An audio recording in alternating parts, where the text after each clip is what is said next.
some sort of a deck building frenzy last night, and we'll be running with some of them tonight. Some of these decks may be absolutely terrible. Some of them I haven't even actually play tested with yet, so we may move between decks kind of quickly. And I think we're just going to start with some Temur Clover, though. I went 2-0 with this. I beat Nexus and I beat Gruul last night, and apparently that's most of the format, so it could just be that the Clover package is powerful enough to compete in this format. Historic really isn't that much more powerful than Standard. It really just, it's mostly different. Like, the decks are just built a little differently because they have different tools they can use. Some of them are going to be weaker than the similar decks would be in Standard against the Clover matchup, some will be stronger. I think that Gruul feels like it's pretty similar to play against. They have somewhat more explosive starts thanks to Llanowar Elves and Burning Tree Emissary, but Llanowar Elves sometimes leads them to keep greedy hands that die to a stomp. And Burning Tree Emissary, when you get right down to it, is just a 2/2. If they don't kill you with an explosive start, you can usually catch up to them. The raw card power of their deck may even be a little bit lower in some spots. They don't have Colossus, which is also nice, at least in game 1. Anyway, but still, Gruul is powerful. We have 2 Aether Gust here, just because every good deck in the format seems like it plays green. Sideboard, we make some Smite changes. We've got some Thuds. Thud is like Fling, except it costs 1 less mana. You don't really need it to be an instant for our purposes here, so this card's very exciting to me. And then something else I've decided to test. I actually didn't have Expansion Explosion in this list, but I think it was a mistake. Return of Nature was ostensibly here because Wilderness Reclamation decks were supposedly pretty popular, but I think Mystic Repeal and a couple counters is hopefully enough to handle those. I'm actually going to dump Return of Nature, put in Expansion. Just because Expansion Thud means that we can do a bunch of fancy plays less expensively than we could have before, or cheaply. But I may or may not actually keep Expansion here. River's Rebuke is another one that I'm testing from historic sets. This is an effect that really isn't available to the Temur colors in Standard. It's sort of like a board wipe that kind of takes care of Planeswalkers and big, expensive stuff as well. It doesn't take care of Nissa lands, but I'm thinking that if there are big, like, Shark and Planeswalker control decks, this might be a good tool to have against them. That said, I haven't wished for it yet, so... Kevlar Man, does Flood of Tears do this better? Flood of Tears returns my permanents, too. Like, let's look at Flood of Tears as a comparison, but Flood of Tears seems considerably worse. I mean, sometimes Flood of Tears will be better, maybe. Like, sometimes I'll be bouncing back my own stuff that I want to use for wishing. But sometimes River's Rebuke is just going to bounce my opponent's permanents and then I get to kill them. And there's no guarantee that I'm going to have a bunch of permanents on the battlefield when I cast this. It sort of depends, right? It's like sometimes I get to recycle all my adventures, but if I've already wished for this and cast it in one turn, that's 10 mana. That means I'm probably not going to have a lot of mana to actually recast a bunch of stuff. I don't know.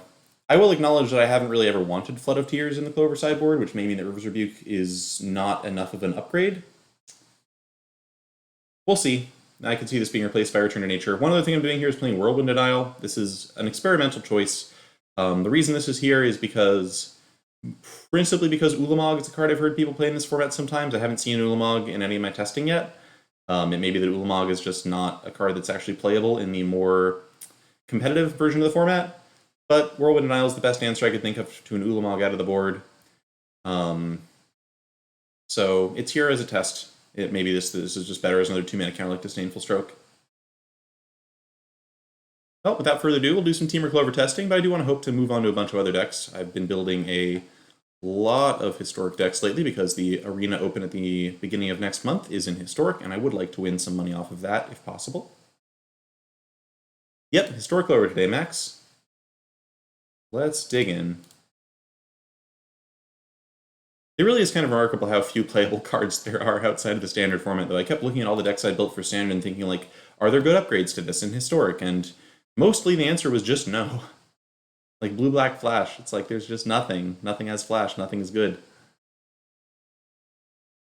Anyway, it is likely that Temur Clover is actually a bit underpowered, and I just got lucky to win the first couple of matches I had with it. But we gotta try it. Just for science, we've gotta try it. And the mana is better. Actually, I'm remembering there was a change I wanted to make to the land base that I haven't made yet. Yeah, so as a 3-color deck, Temur Clover does, of course, benefit from having the check lands available to it, but I still think I want to be on more green sources than I'm on, so I'm going to cut 2 Sulphur Falls for a Root Bank, probably going to Hinterland Harbor here. And that gives me the 19 green sources. Still feels pretty good. Okay. I definitely haven't thought very much about the land base. I can hear Kevlar Man yelling at me about playing more basic lands or something. So I should probably be thinking a little harder about how check lands actually influence the mana base, but for now, happy to do a bunch of shocks and then have some more untapped lands. Ah, so you're more of a check land guy than Kevlar Man. They certainly are. They certainly are. So in the course of my testing, I managed to drop from top 100 to top 1,000. Hopefully we can get some of that back. Oof, check lands. Check lands. This does not seem good enough. There are just like so many ways this hand could fail. I am curious what Yorion deck we're playing against Historic. This is fine.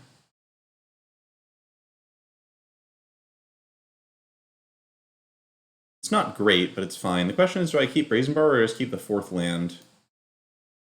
I think it's Borrower just to put a little bit of early pressure on a Planeswalker. This hand is not very good, but it's an acceptable 6. Okay, so Woodland, Cemetery, and Yorion. Interesting.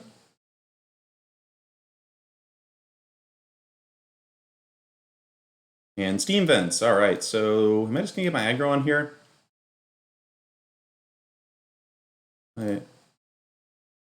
Feels like my opponent's just going to be playing Growth Spiral this turn.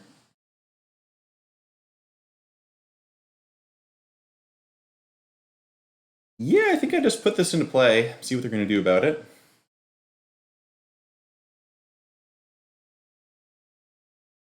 Okay, 5-color Yorion. Rizaleo. No, I haven't actually looked at the specifics on that yet. Radha, Heart of Keld. Okay. So opponent, I don't know what is going on here. They have played a card that is very easy to use Brazen Borrower on, so I think I'm just going to do that here.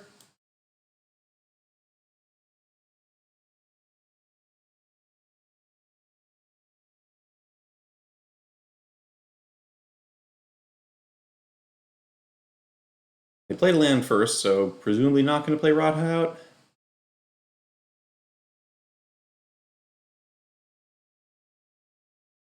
Ah, okay, that makes sense. Niv Mizzet Reborn, certainly a powerful magic card. And what do they hit off that? Maelstrom Pulse, Growth Spiral, Tyrant Scorn. This is an archetype I should probably try at some point. Anyway, Niv Mizzet, what do I have for you? Very little. I could wish for Unsummon. That obviously is not ideal. This might be a matchup where River's Rebuke actually comes in handy. I could imagine just if I jam Bone Crusher Giants, they just died a Maelstrom Pulse. I think I just hold back, plan on going for Stomp on something plus Borrower here. I mean, we're obviously way behind, but the opponent does have to attack me in order to kill me. They're at 12. This is a Wyatt Darby historic list. I should check out his stream. I haven't looked at what Wyatt's been up to in a while. Probably going to die in this one. Just add a mulligan to a 6 with no real card advantage. Hero of Dominaria, sure.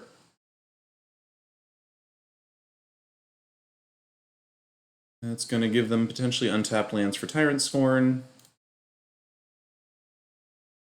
Be pretty surprised to see an attack here. Wow, alright, they went for it. Works for me.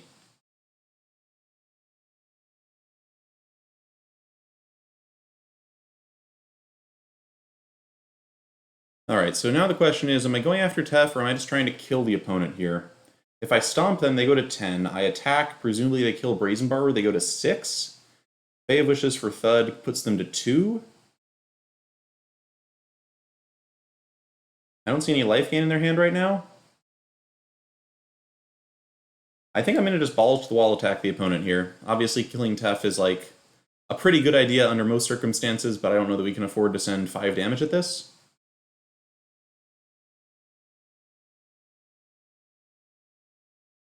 Okay.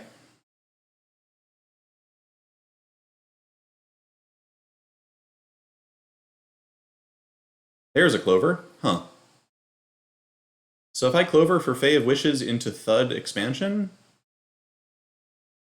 the opponent would pretty much need a counterspell to stop that, and I don't know if they're running any counterspells in this 5-color Yorion deck. Yeah, it does seem like mono blue in particular would be a tough matchup here. All right, I'm down for this.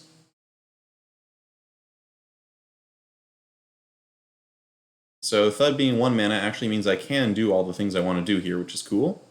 If the opponent just plays an Uro or something, that's going to ruin all my plans, but at this point I think we can't afford to be too conservative. I guess there's also Thought Erasure.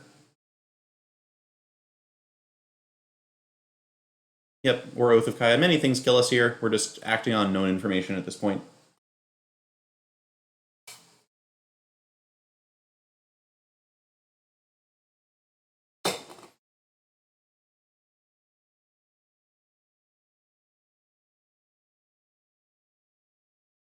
Time Raveler. Oh, there's another card that ruins the expansion plan, unfortunately. Although that play does give me the ability to just double bounce the Niv Mizzet and the Tef, and that was, I feel like that play lets me buy a lot of time. Like a lot of time. Don't mind that Brazen Borrower either. What do I go for now? I think I just borrow both of these. See if this works.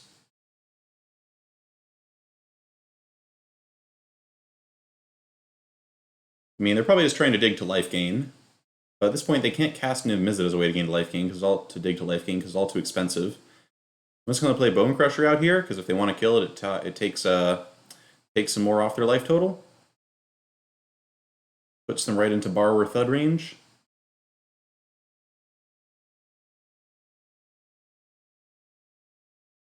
They can cast Tef and just return Bone Crusher to the 3rd card of my deck or whatever, but then if I draw it, I just kill them. Alright, Thought Erasure is pretty good.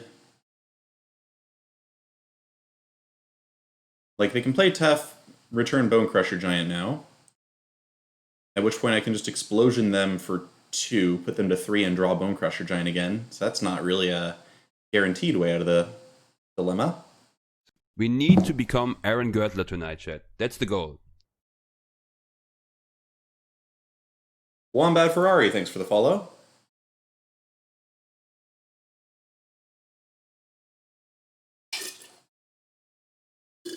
It's definitely notable that Maelstrom Pulse is pretty darn good against Clover. Nicol the Ravager. Alright, so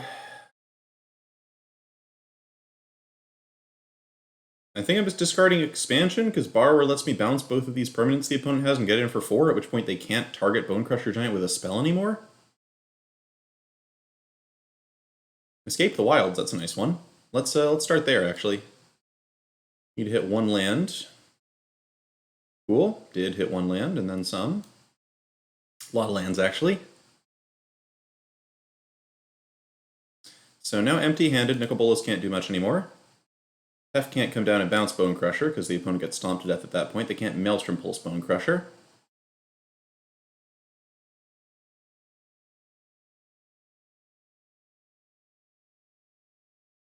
And I have a couple more Bone Crushers in my deck that I could draw, which are looking pretty lethal at this point. I still need them not to find Oath of Kaya. Kosick. Yeah, additions for this deck. We've got a Thud in the sideboard's a big deal. It's like a fling that only costs 1 mana. We got some check lands. We need to become Aaron We've got River's Gertler Rebuke, tonight, which I'm chat. testing. That's the goal. I don't know if River's Rebuke is better than Flood of Tears, or if it's like worth playing at all. Also, we got Cardboard Live popping open, so the deck command will actually work in a jiff. Okay, opponent just goes with 2 creatures and dies. I feel like they had to go Tef and bounce Bone Crusher because I had this face-up Brazen Borrower. I think they just missed that. But I'll take it. I'll take it.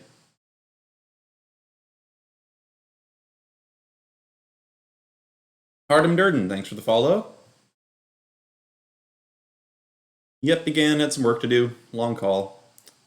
Okay, yeah, this is Yeah, Rizaleo, I feel like the opponent the opponent certainly had a line not to die that turn, which was just using Tef to bounce Bone Crusher Giant. Obviously, Bone Crusher Giant going back into my library when I had a Lucky Clover in play was not ideal for them, but it would have bought them some time to find some kind of life gain. So because I have main deck Ether Gust right now as like a concession to the Gruul matchup, I'm always in for thinking about switching this out for other stuff. And yeah, I think I'm in to swap out. This obviously counters Niv Mizzet, which is nice, and it stops like, you know, their deck is 5 colors, so obviously Ether Gust is going to have targets. But is it good enough, especially considering they play a pile of Teferi, or do I just want some other stuff in instead? Huh. Worth knowing, this could be a pretty good Rivers Rebuke matchup. I feel like the boards could get kind of crowded. I think I'll stick with what I've got. I could imagine bringing in a 4th Escape to the Wilds over an Ether Gust could be correct. Yep, began Arena Open testing for sure. And yep, Spirit Lord, I sure do love it. This is definitely the kind of hand, Brian, where not having temples is painful. And the fact that their deck plays a pile of Maelstrom Pulse and probably has like a bunch of Night of Autumn post board makes me somewhat more reluctant to keep hands where the only thing going on is a Clover. So I'm going to mull that. This is pretty good. I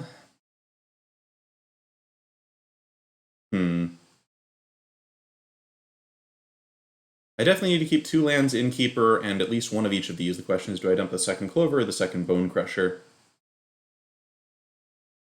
I used to think it might be the second Clover. Second Bone Crusher draws me a card.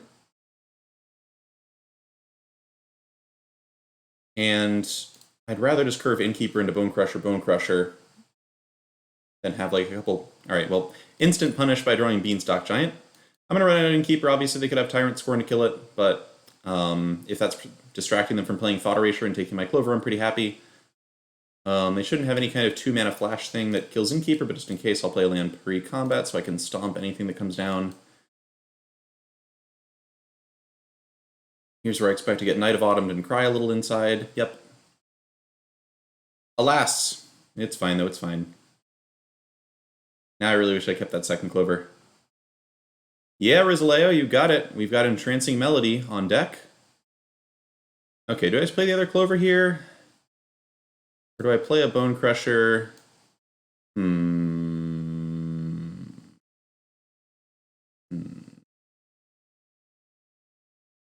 I think I start with a Clover here. I'm somewhat worried about Nicol Bolas the Ravager coming down and would love to be able to double stomp Nicol Bolas if it comes down here. No! Alright, well, just infinitely punished here, chat. So with 1 Clover on the bottom of my deck, 2 more in the graveyard, this is going to be challenging. Opponent's 80-card deck just churning out Night of Autumns like nobody's business.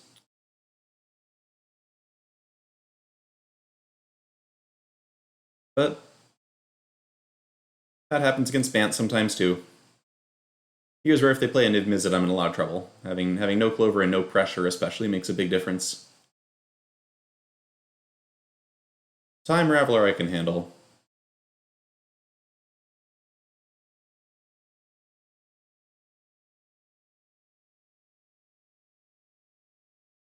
Alright, I am okay trading Bone Crusher with 2 Knights of Autumn, if that's where we're going with this.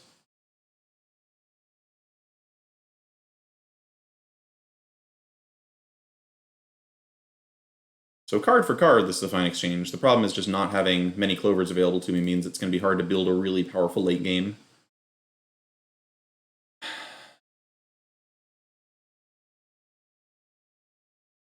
I could go Beanstalk into Innkeeper Stomp. I could just go Innkeeper into Bone Crusher again.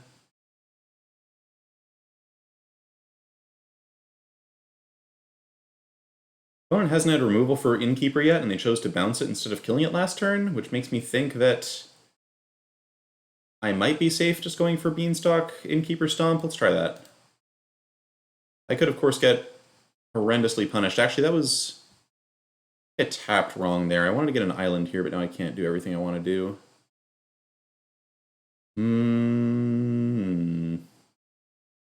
Alright, well, we'll have to live with 1 island for now. I do wanna make all these plays here.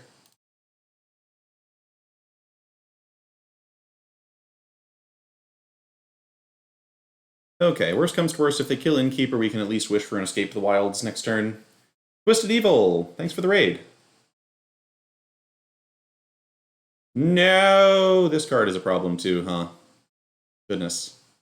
This gets to flip next turn. Oof. Alright, yeah, opponent just, yeah, there's a lot of good flexible interaction here. And honestly, with this thing flipping next turn and me having no real ability to pressure it, I'm just going to scoop this game up. I don't think we're getting out of it. They wouldn't have guaranteed it a 7th land the next turn. So maybe that was a little bit early, but I'm trying to also get just good testing in here. And I feel like once I get to like 95% to lose a game, I'm pretty much not into it anymore. Okay, so Gust stops Nicol Bolas, stops Knight of Autumn for a turn. I feel like I'm pretty happy with Gust. See if we can avoid the opponent having double Knight of Autumn this one. Panda Ninja! Well, you gain a couple of little sideboard cards. You don't gain much. This is really just my attempt to see if Temur Clover is powerful enough to make a play. Opponent's 5-color deck seems really strong, honestly. I'm pretty impressed with everything I've seen so far from that. Just like Nicol Bolas is bad because it's Grixis, but being able to play it in something other than Grixis colors seems really impressive. The borrowers here are not ideal, given that everything the opponent does is, of course, comes into play. Focused? Yep, it's the Niv deck. Apparently everybody knows what that is. I hadn't heard of it until now, but now I want to try it. That's the kind of deck I could get behind playing in Historic. It's interesting enough. Okay, Innkeeper. So if the opponent's just going to have Knight of Autumn next turn, having a Brazen Borrower to pressure them doesn't seem like the worst. Yeah, Kevlar Man, but if you're resolving Niv Mizzet, I don't think that needing to fetch Bolas out of your deck is the biggest problem. Niv Mizzet is an excellent card, even if you're only hitting 2 cards off it. And meanwhile, Bolas is just an incredible card on its own. So it seems perfectly fine to me. I'm not going to Innkeeper here. I think I'd rather just have Brazen Borrower come out this turn. Here's where I expect to see Knight of Autumn come down. Yep. Darn. Yeah, the mana base for this kind of thing seems hard to figure out, but once you've got Triomes, check lands, in addition to shocks, that feels like a really good place to be. Still, we might be able to beat down the opponent with a couple borrowers here if they don't have, like, a Bolas available here on curve.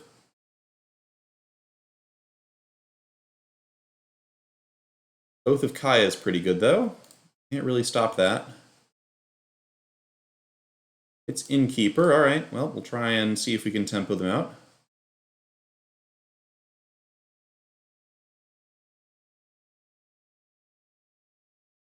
But are green and blue the main colors of the deck? I guess I just don't know what its main colors actually are. Yeah, it just seems, if you can get like the 5-color mana base right and like have the right mix of early interaction threats, it seems like it's going to be excellent.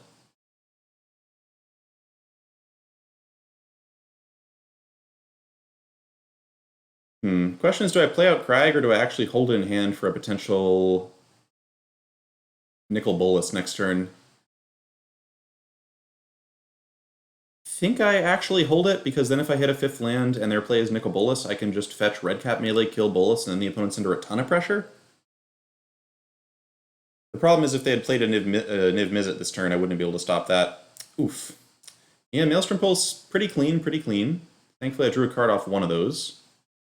Alright, let's go with...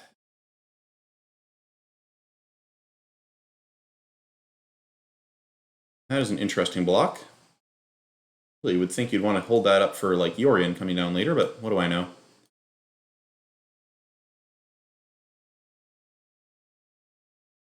Yeah.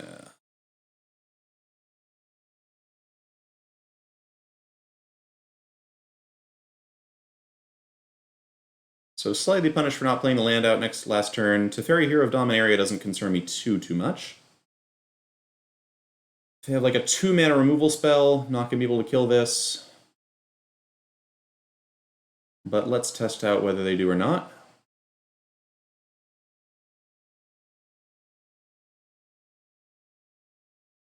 Nope. Alright, so Cycles gains them a little bit of life, not a huge concern. They could have Dovin's Veto up. Do I want to respect Dovin's veto here from them? I don't want to, but should I? I don't want to. Okay, great. Great, great, great, great, great. So now things are looking a little better.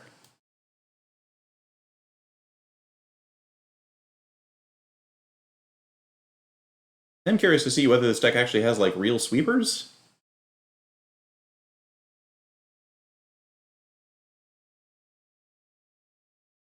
Okay, Uro's a slight problem. I do have the mana next turn to escape to the wilds into Fae of Wishes, wish for Tormod's Crypt. But yowza, we are kind of getting hammered here on the lack of things that aren't lands. I like Clover, though. Okay, some good stuff here, some good stuff. Now what? I can Clover into Lovestruck Beast, just get a couple tokens down, and then I can bounce Uro the next turn, if it comes out. I could also refrain from playing Clover out here and just, like, cast Lovestruck Beast, which is a 5/5, it draws me a card, and it gives me the ability to keep Borrow around, because I don't want to bounce their Oath of Kai, and I do want to bounce their Uro next turn.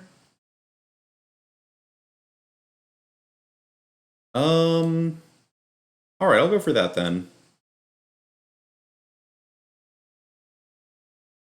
Sideboard, Solar Flare, Clarion most of the time. Alright, interesting, interesting. So between Oath of Kaya and Uro, opponents keeping their life total pretty healthy over there. But we have a lot of resources to work with. And stopping Beanstalk Giant doesn't seem like it's going to be trivial for them. I'm guessing they probably are not running a lot of Elspeth Conquers Death.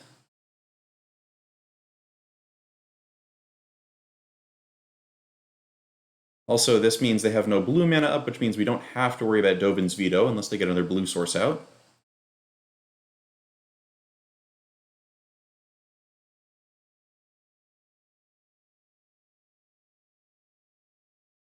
Nope, just putting Yorion in hand. That's good news for me. So order of operations here is careful. We don't want to play out the Clover until we've gotten rid of the Uro.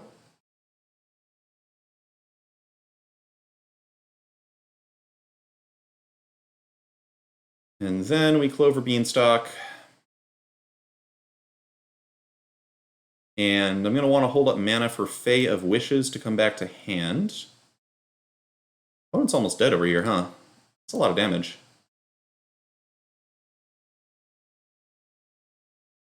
Yeah, so actually I probably should have fetched the other island so I could have Brazen Borrower up in addition to the Bringing Fae of Wishes back plan.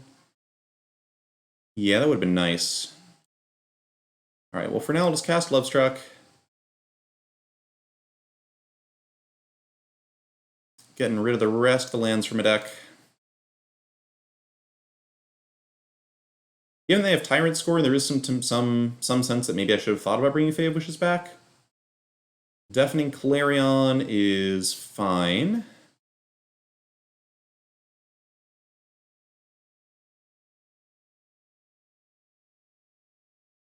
Hey, Weed and Magic, sounds like a good day then. And Maelstrom Pulse on the Lovestruck Beasts is still fine. That was the opponent spending a bunch of resources to deal with a board of things. Alright, and now they've played out Uro, I'm going to bring Fae of Wishes back to hand before they can find a... before they can find some kind of instant speed removal for it.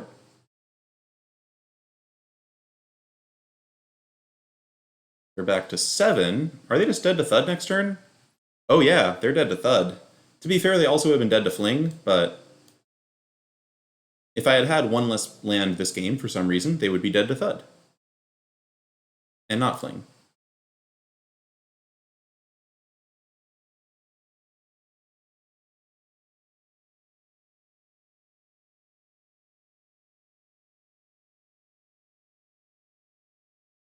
Good game.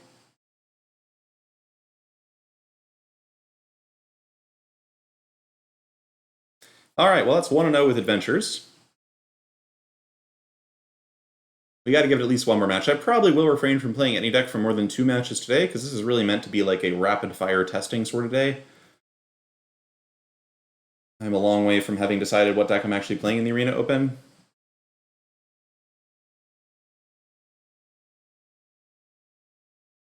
Exactly, Rizaleo. No, Panda Ninja, Thud is 1 mana cheaper, and as we've seen from the difference between Tormod's Crypt and Soul Red Lantern in Standard, 1 mana can be really important sometimes.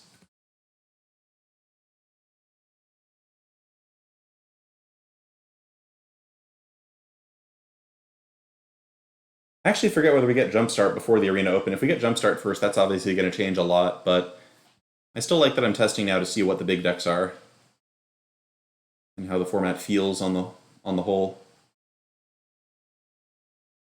Bones deck was very cool though, and it seems like they should have a pretty even matchup against Clover much of the time.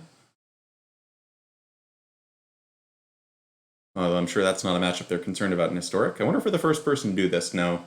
There are thousands and thousands of Arena players. Yeah, the Minosaur. Usually Melody is the old blue-green yoink, except we're not playing Mass Manipulation. I think Mass Manipulation's time has passed.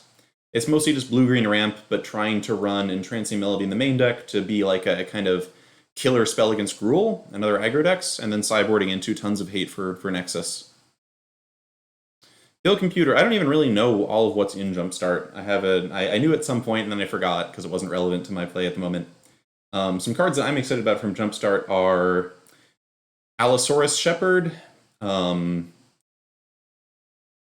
obviously. Thragtusk and Yorion are like best friends, match made in heaven, all that. Tiny Bones seems pretty good as far as like enabling discard as a real strategy. Nope, Weed Magic Thud is from, I think, M19, which is why it's not standard legal. Yep. Yep, love this hand. We'll take this hand all day, thank you. And are we up against Gruul? Looks like we're up against Gruul. And they'd better have... If their next play is like Burning Tree Emissary into something that doesn't pump Pelt Collector, hoo boy. Hoo boy, are we going to get him?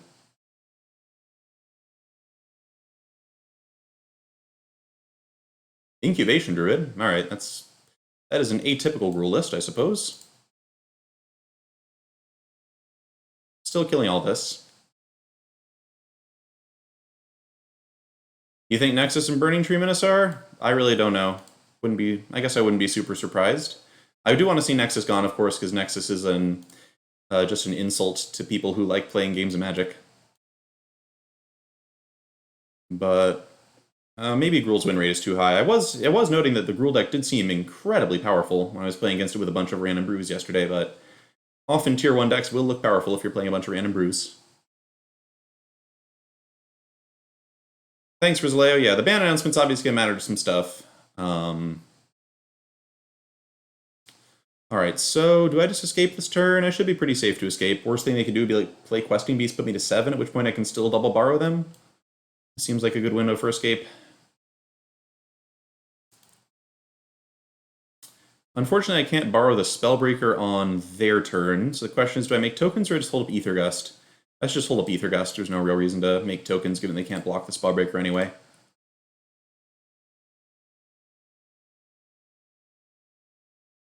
Weed and Magic. I mean, I think Adventures is perfectly suitable for Standard right now.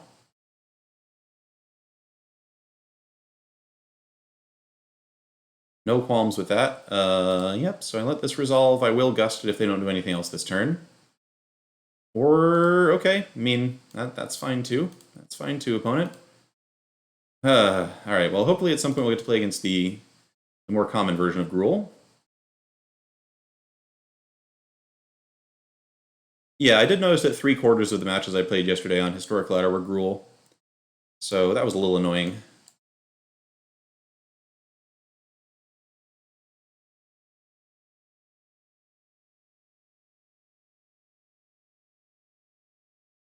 Okay, I think I just played Beanstalk Giant. Like, what are you planning to do about that one?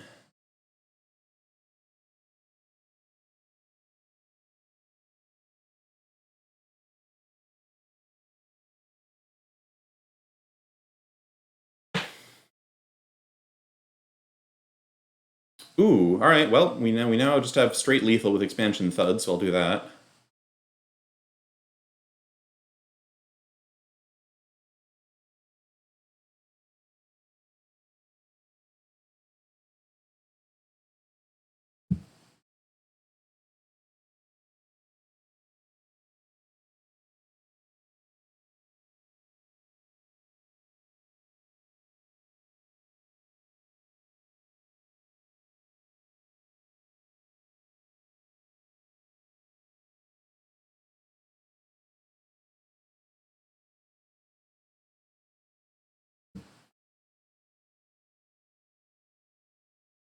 Okay, so Incubation Druid seems like a horrible card to play in Gruul, but even if the opponent had been playing Burning Tree Emissary, I think we actually would have been fine that game.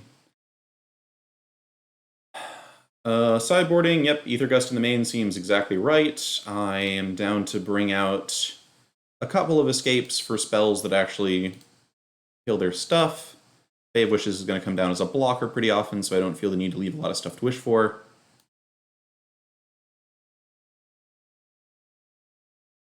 Aureus, Sublime Epiphany seems... Sublime Epiphany is not that impressive if you're not countering a spell with it, and being able to wish for and hold up a 6-mana counter spell seems ambitious to me. River's Rebuke is sort of there as my, like, destroy a big board state kind of card in the sideboard. Whirlwind Denial is mostly there for, like, stopping an Ugin, or sorry, not an Ugin, an Ulamog. And, I think 2 Lovestruck Beasts by themselves is enough to keep. We need to become Obviously, it's pretty soft to Embercleave. That's the goal. But I'm just hoping we draw some more spells, because something like a Brazen Borrower means that I can stop Embercleave and then hopefully stop my opponent's stuff. Yeah, anyway, I think Denial is probably a little bit... Ooh, alright. If the opponent was depending on Cindervines, well, they might still win, because we haven't drawn any more spells yet, but we'll see.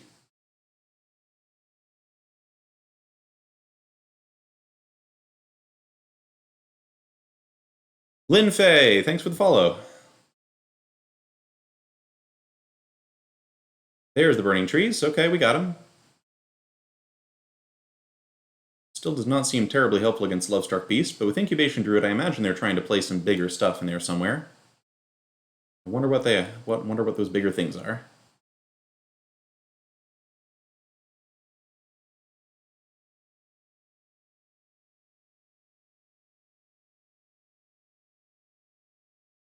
Fortunately, they can also make this a 3/5, which means they can successfully double block Lovestruck Beast even if they have nothing else going on. Now they can't, though. So they might just get murdered by Lovestruck Beasts. I love Innkeeper as a draw there.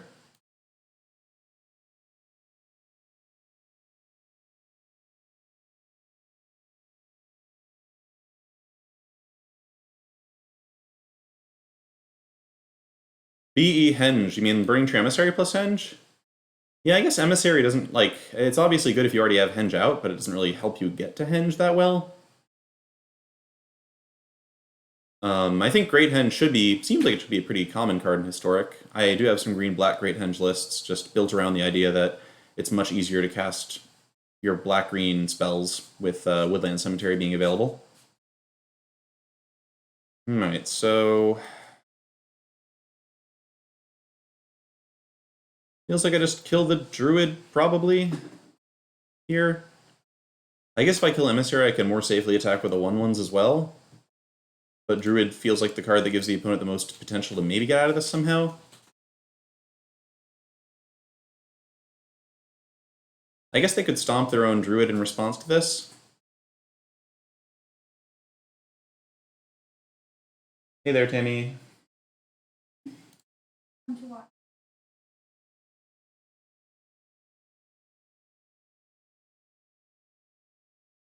Yeah, Menacer, I don't know. I think the cards you would play with Henge are not too slow to fight Nexus. If you're playing a bunch of Lovestruck Beast and Rotting Regisaur, that seems like where you want to be. And you even have room for a little bit of disruption, but... I mean, I guess we'll get to test that theory if I do play some black-green decks tonight. I also like that green-black Henge lists maybe have the potential to play what seems like it should be really powerful in this format, which is... Jeez, Pete's. It's a lot of lands. I like the idea of getting to play... I'm just swinging with everybody. I have nothing to do. And I think the opponent's going to feel really pressured to double block Lovestruck here. Anyway, sorry, Blacklands Paragon. Blacklands Paragon seems like it's in that interesting spot where it's like good against Gruul and Nexus, or at least serviceable against Nexus. I'm interested in trying to work out decks that can run a bunch of Blacklands Paragon.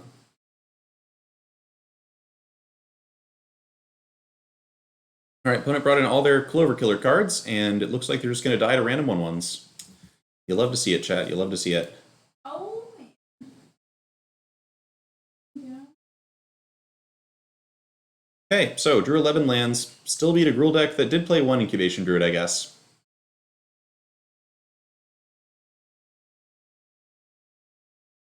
Well, that was not exactly a typical match of Historic. but I'll still take it. Boreas, yeah, I'd be interested in seeing it. I guess Garrick and Henge do go pretty well together. So, what did I say I was playing today? Some blue-green ramp and some green-white enchantress. And historic-wise, what do I have right now? I think I've only built, like, the very standard, like, black-green big creature deck. I think you could also go in an Edgewell Innkeeper direction. You could also go in a Garrick direction, I suppose. Maybe Garrick is better than Questing Beast? I could see that. Or, like, better than Vivian? Garrick does not seem better than Vivian, actually. Vivian just giving permanent power toughness upgrade seems incredible. But don't really know. Probably not going to play that one today. And I think that's it for Clover for now. That's, whoops, not standard, historic. All right, so right now, green, white, enchantress. This is a deck I'm kind of curious about because it actually does seem like you get some upgrades to this kind of list in historic. Like, I love Citizen Champion. I thought this card was going to be a bigger deal when it came out in Theros than it was. It turned out it just didn't have the support, and cards like Uro were just much better. I'm pretty excited by the ability to play this alongside some other pretty good enchantments in the format, specifically History of Benalia and Legion's Landing come to mind. It's just like cheap enchantments that give you a little bit of board presence and also work really well with Citizen Champion and Arcana Sun's Grace. You also, of course, get Llanowar Elves as a way to actually hit turn 2 Citizen Champions sometimes, which is really exciting. The mana is a little iffy. It's possible that I want more ways to get Llanowar Elves down on turn 1 than this. Although it's tough if you're trying to also play History of Benalia and Archon of Sun's Grace and Elspeth Conqueror's Death. You do want a good number of white sources. Sideboard, I mean, this deck is very much like a shell. It's like not something I've thought about tuning at all. There are a lot of cards I could play in this deck that I haven't put in it yet.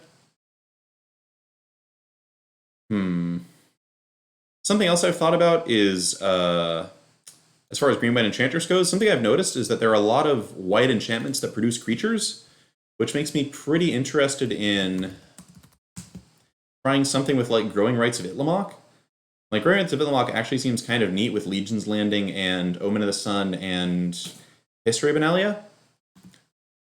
In sort of a Citizen Champion shell, you could then work your way up to, like, Mirari's Wake, which is another green-white enchantment card, and then between Mirari's Wake and Growing Rites of Itlimoc, you actually have maybe a lot of ways to get Ulamog into play. It's possible the pieces don't really all come together, but I'm intrigued by how many cards sort of seem like they somewhat fit together. I'm going to try some green-white enchantress for a second. It's entirely possible this turns out to be horrifically underpowered and we put it away very fast. At some point I do want to build that green-white enchantment ramp deck. Let's not do Noble Hierarch, I agree. Keep that one right off of Arena. Oh, I guess this would be my first chance to own Noble Hierarch. I've never been able to afford that card on Magic Online. I think I had exactly one copy back when I played Competitive Commander, and it cost me a pretty penny. Yeah, Mirari's Wake seems really interesting. Seems a little hard to interact with the Nissa on average. It also does that, I suppose, the Minosaur. It also does that.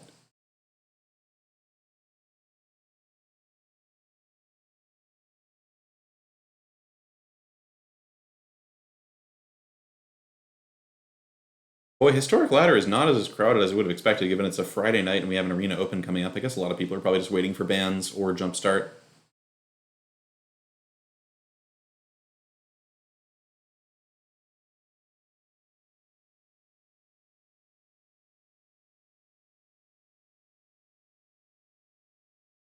Okay, yeah, well, this is a god draw if I've ever seen one.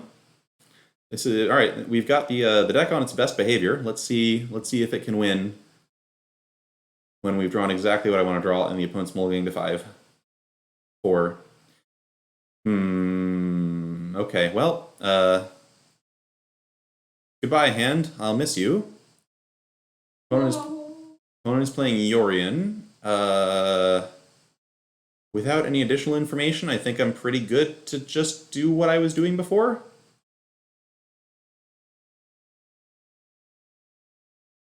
Is Red Bull historic this weekend, or is it the idea that people are playing for standard tournaments?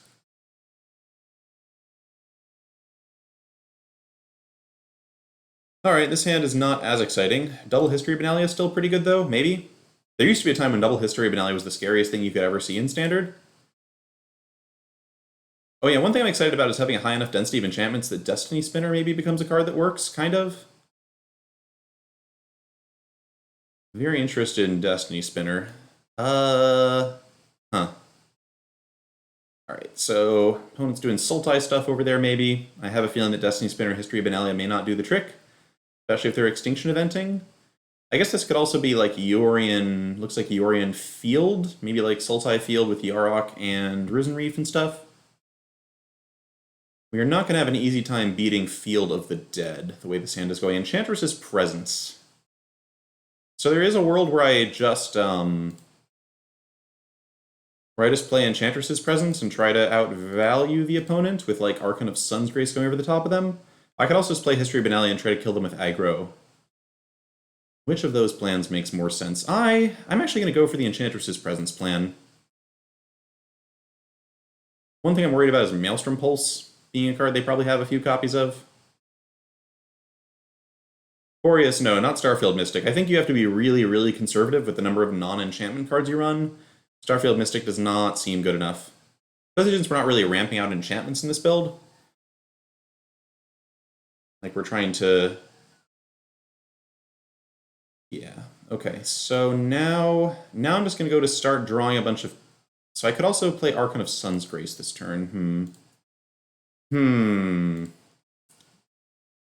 guess the nice thing about Archon is if the opponent does have some removal, they're forced to choose between Archon and Presence. But they could also just have, like, Casualties of War. Kevlar Man, yeah, my plan for Nexus is 4 Knight of Autumn in the sideboard, in addition to the 4 Elspeth Conquers Death in the main, and then hopefully History of Benalia killing them. I'm not saying I think that plan is actually oof. Yeah. I imagine this deck would probably struggle a bit with Nexus. Liliana, Planewide Celebration, Omniscience. If the opponent has Liliana here, can I win? Probably not. If I get Planewide Celebration really doesn't do a lot. So I guess I'll have them shuffle back Liliana, they can have Omniscience.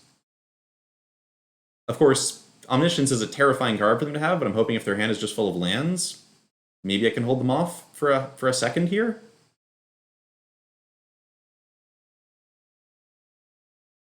You say Duress, Kevlar Man? So you're saying the deck has to just play black?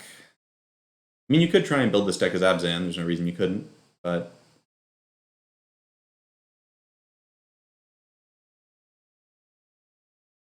Okay, well, they had Liliana in hand anyway.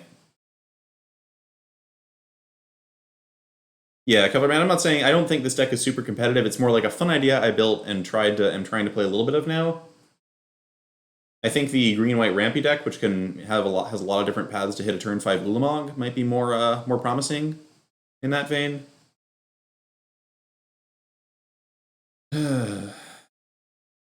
Alright, well, so we're talking about Field of the Dead, Emergent Ultimatum. These are not things I can really stop very easily. Archon of Sun's Grace actually does seem kind of okay. If their main way of like stopping my offense is to go get Liliana, I actually don't hate Archon.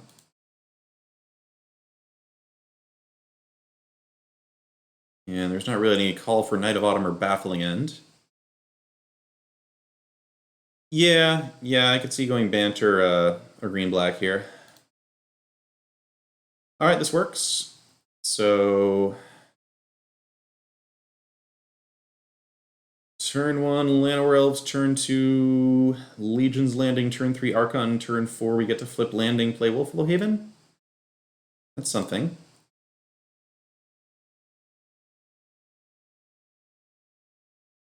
Guess if we had played Temple Garden, I would need to shock in the second landing.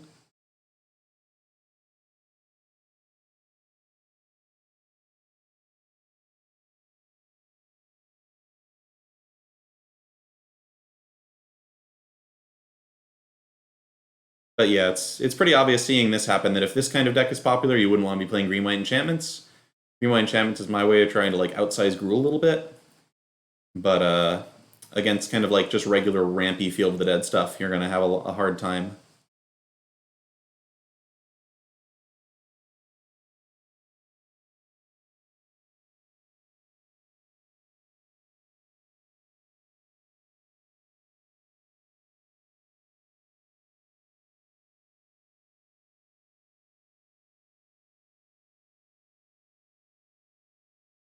Fieldgate at least means no Yarok yet. This kind of deck also appeals to me a lot. Like, I'm interested in trying it out. The problem being that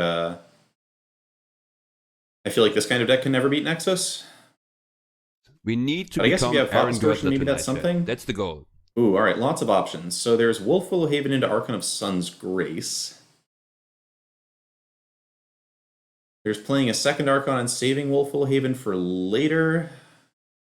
There's just playing Archon of Sun's Grace and trying to flip Legion's Landing here. Yeah, I think I want to flip Legion's Landing here and then probably go Haven into Archon. Don't really need Llanowar Elves since I'm trading one mana source for one mana source anyway.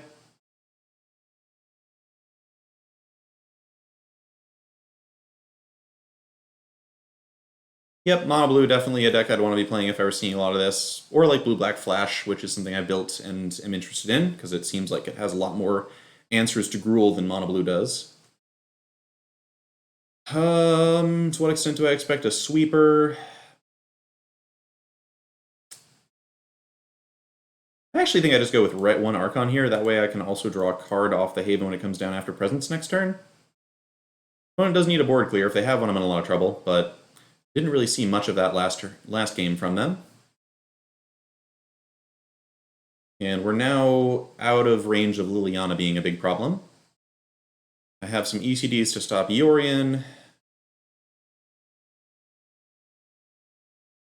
Opponent's still whiffing on Field of the Dead. They do have access to Omniscience mana.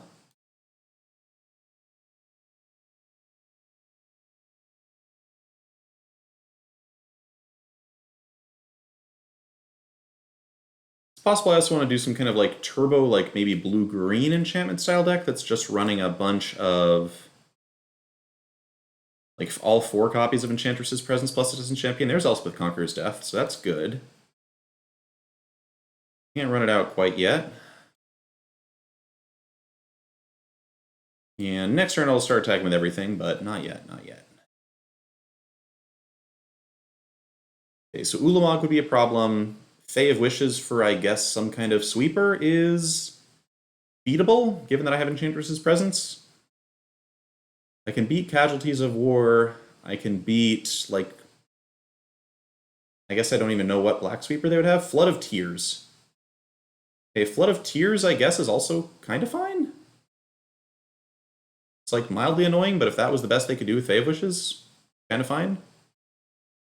So now I think I want to go with what? Like Presence Wolfwillow Haven? Or do I want to play both Llanowar Elves? Probably Presence Llanowar makes the most sense. Yeah.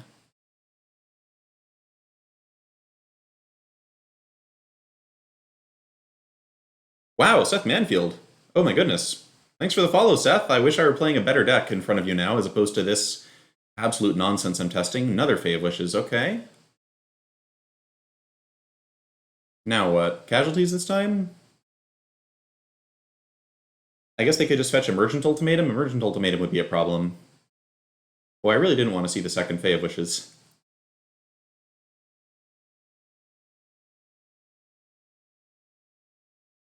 Casualties of War. That's still beatable, I guess. Emergent Ultimatum wouldn't have been beatable, but Casualties of War is.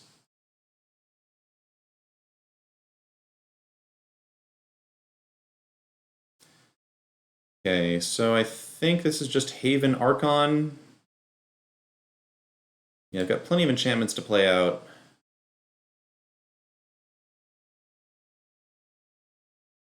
Just wanted to be generally developing my mana as I go. Fae of Wishes is really annoying as far as like Archon of Sun's Grace actually being able to get through and do anything.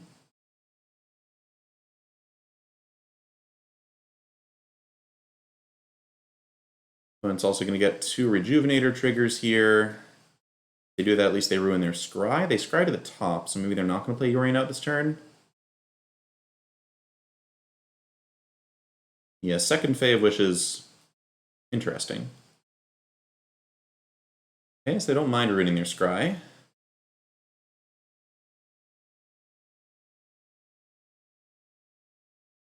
Finally hit 1 Field of the Dead. Field of the Dead's not going to beat us here. That one I can say with some confidence. Destiny Spinner looking like it might be okay. I have access to 7 mana, so I can go for probably just Archon Haven Spinner. Save Elspeth Conqueror's Death for next turn, since I'm not really getting through with anything now anyway.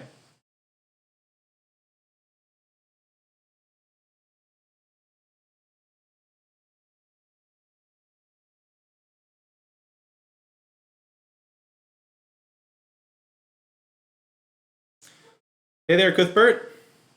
Thanks for the kind words. And yeah. The deck we're playing right now is not very good, but alright, let's see what the opponent's pile is. If I just give them if they go for the same pile as last time and I just give them Planewide Celebration's Omniscience again, we might be able to live. Actually, can I give them Liliana this time? I absolutely can give them Liliana this time. I don't care about Liliana, so I think I just don't give them Omniscience, because Omniscience is way too scary with Fae of Wishes. Oh, except for if I give them Liliana Planewide, they just ultimate Liliana, so that doesn't work. I can't give them this combination. I can either give them these two or these two. Liliana actually just represents lots of card draw, so I think I have to put that one back into their library here. Obviously, Fae of Wishes plus Omniscience is going to be pretty hard to beat. But I do get to Elspeth Conqueror's Death the Omniscience, so I don't have to worry about that so much.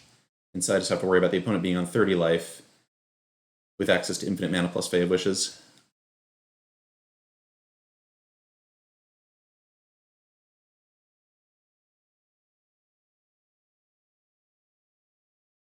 And without a source of card draw, this probably beats us, but it's close enough that I'm going to play it out for another turn or so.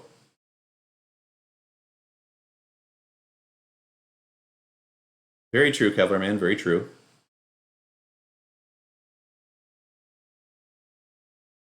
They get to target something here? Oh, they had a land. That's fine.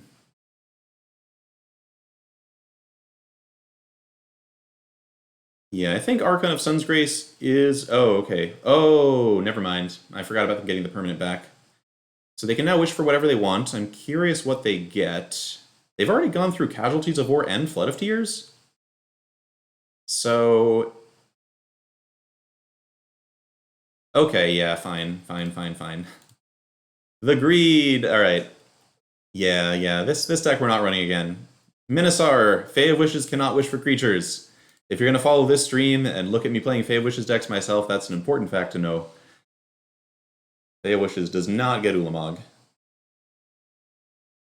Alright, well that was about all I wanted to see of the white-green deck for now. Let's do something else. What else do we got in here? We've got let's see. We've got Blue-Green Melody. We're about to see, Tammy. I'm impatient. Where did I put it?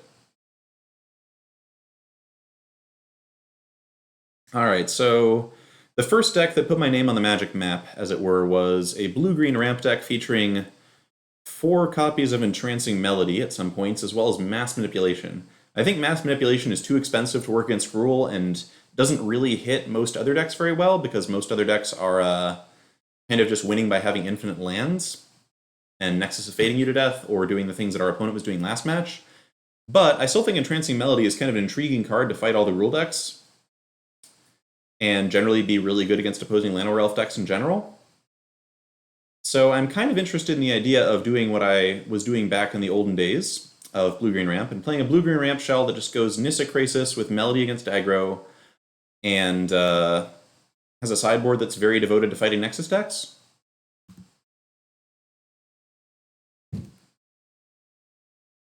Now, obviously, this is like not a tuned pile at all, right? It's just running like a bunch of random cards that seem pretty good. I have no idea whether Llanowar Visionary is better than Cultivate. I don't know whether this deck is even a plausible Uro deck. I mean, Uro is really good. Probably every deck that can play Uro should be playing Uro. This deck is not great at putting stuff in the graveyard. I don't know if Nissa Krasis is enough, or if you need like Shark Typhoon for the mono blue decks, if you need like I don't know, other more diverse ways to win the game. I thought about playing an Ulamog in here. I wasn't sure if it was necessary or not. It might give me some outs to like randomly beat a Nexus once in a while, which is pretty good.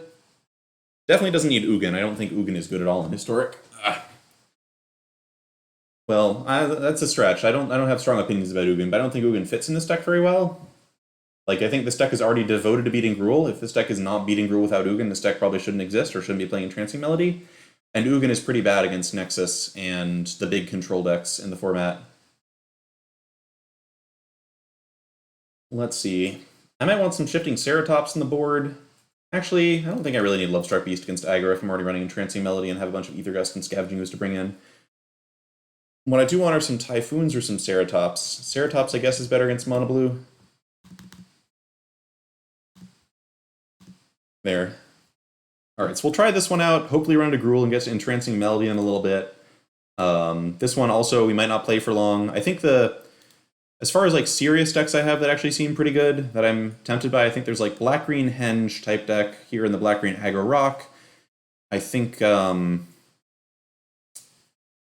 it seems possible that Esper Yorion, the deck I got to rank 3 with Lateron last season in Historic, might still be pretty good. I think it needs some tuning now that the metagame has shifted around and people are playing more serious tuned decks, but I do think Esper Yorion has some chops. It's possible some kind of blue-black flash deck could work. I like having Black Lance Paragon as a 4-of against Gruul. That also gives you some aggro against Nexus. So yeah, blue-black flash, Esper Yorion, black-green like Great Henge are all tempting, but I'm going to try one match of blue-green ramp, and then maybe we'll switch one of those others. Yeah, Yorion is definitely still playable. I shouldn't have said probably if I did. It's definitely still playable.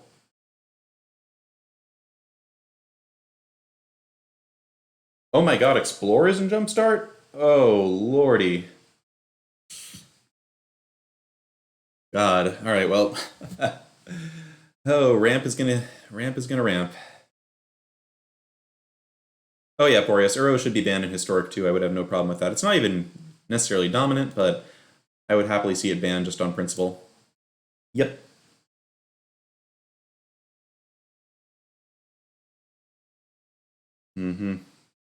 Alright, so it's a Llanowar Elves deck here, and here we are without any copies of Entrancing Melody. What a shame. Aw, man. Playing all these tap lands means I can't even Growth Spiral on the Llanowar Elves, which is sad. But it's whatever. Certainly playing Spiral over Llanowar Elves here in case the opponent has Stomp. Okay, an opposing blue-green deck. So, not a lot to say about this matchup. I guess we'll see if they're like Bant Ramp or regular blue-green. I guess Ugin's not a bad go over the top card in the blue-green mirror. Sure would love an Entrancing Melody. Mind Stone doesn't really count. Okay, so I'm not going to crack that yet. I do kind of want to draw lands off the Uro. Nope. It's not like Mind Stone is awkward. Like, it's a perfectly fine 2-mana ramp spell. It's just awkward here because I haven't had enough lands yet.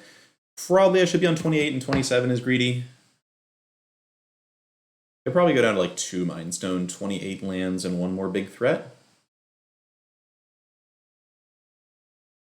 If Fiona has a Nissa here, of course, I'm obviously screwed. Big Krasis might be beatable. Ouch. Alright, so this is the issue of drawing all the land. Fetch for spells and no actual lands. I think I'll just double Mind Stone into Uro here. At least gives me Uro can come out next turn if I'm just sacking the Mind Stones.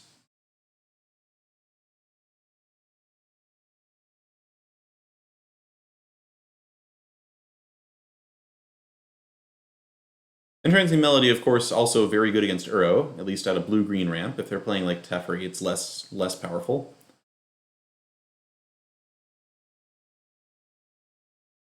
Okay, so standard blue-green ramp with Cavalier stuff. That means their Uro's about to come out. We see Ugin. Alright.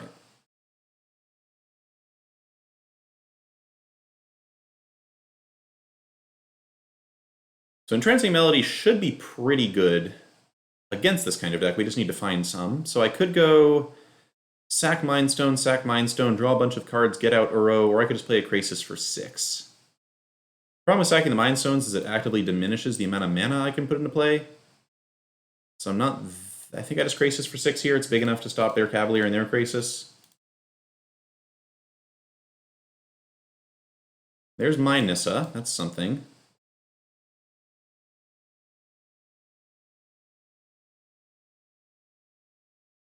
Okay, yep, that's a good one for going over the top, all right. What are they taking out, though? Crisis and Land. So, if I happen to draw Entrancing Melody, I could steal their Ulamog. Yeah, Ulamog makes me want, like, Whirlwind Denial or something in my sideboard. Huh.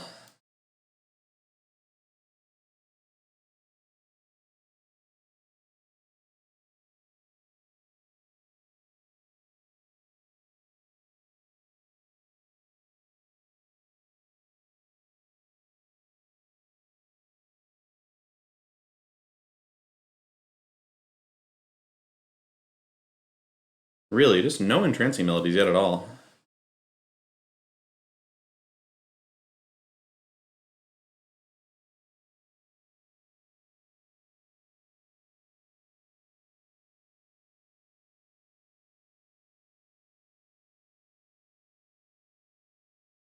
Ooh, Finlana Visionary looking somewhat worse than Cultivate here, maybe.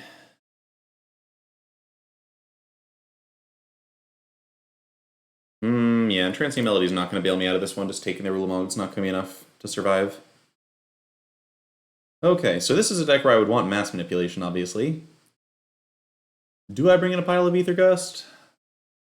As far as winning the Nissa Wars go, I love Entrancing Melody. Entrancing Melody stealing Nissa lands and Uros and Llanowar Elves is really, really good.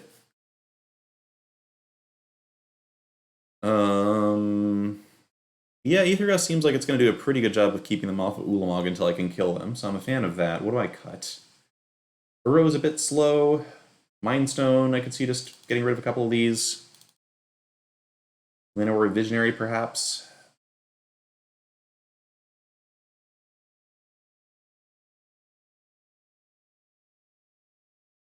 Do I want 4 Melody?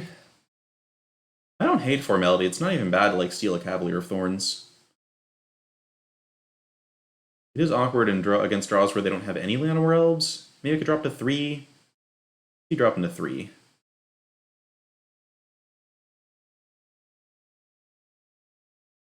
Okay.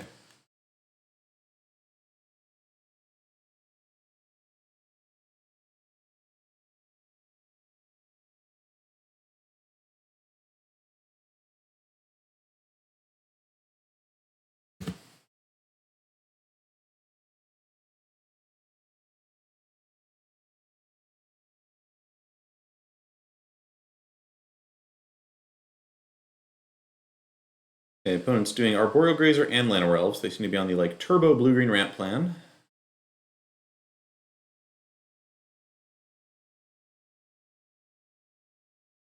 I think I'd be pretty down to Gust a Cultivate here, so I'm not going to go for Spiral just yet. Llanowar Elves is fine, though. More Llanowar Elves. Alright, so if we do find Entrancing Melody, it's going to be great.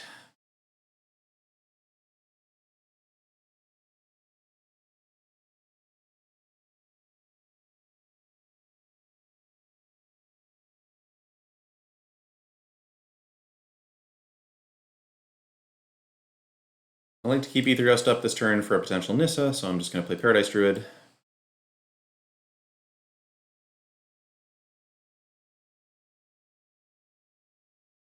And I'll still Gust to Cultivate. The opponent gets to put a land into play and make a land drop, and I'm pretty against all of that happening.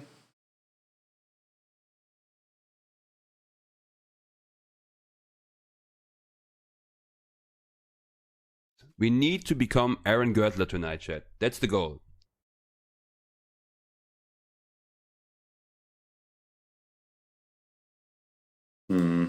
Yeah, might just die the classic blue-green ramp deck of finding no payoffs here.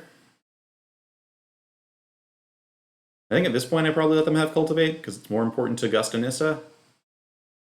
Sinistrid! Historic has been trending me well when I've been playing decks I thought were good. Right now I'm playing decks that are experimental and kind of getting hammered into the ground a little bit. Uro's pretty reasonable. Makes me wish I'd maybe Gusted more aggressively so I could actually have Uro out right now. But I guess if I hit a land I can still do that.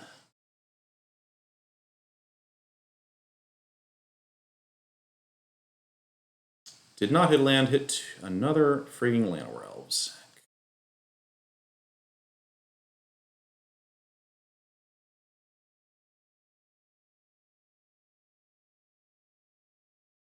Yeah, we haven't really seen any Gruul or Nexus yet tonight. I mean, we saw a Gruul deck, but it was a non-standard Gruul deck that was playing some bad cards. Return to nature. Really? Okay. That's actually fine. Interesting. I guess that covers some of the Scavenging Ooze territory as well as some of the Wilt territory. We just have Krasis, Ugin. Okay, so if someone wants to clear things, they're going to clear their own Llanowar Elves as well. Sure. Okay. So if I'd known they were playing Ugin as well as Ulamog, I could have tried gusting a Llanowar Elves. Overall, my decision not to gust a Llanowar Elves has been really punishing on several levels. And I can't Melody an Ugin, I can't Nissa an Ugin. They're actually going to ultimate this because I have no way to stop them from ultimating it, so I'm actually just out of the game here. I think our draws were pretty heinous there. Specifically, having Entrancing Melody in either game would have been really good. So, like, playing like Ulamog wouldn't have helped there because we just never would have drawn Ulamog because Ulamog would be in the Entrancing Melody slot. I was reminded of how boring I find blue-green ramp to play from that, though.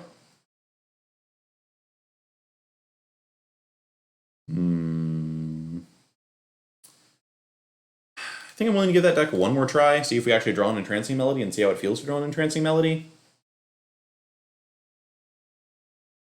Could be a trap, Porteous, could be a trap.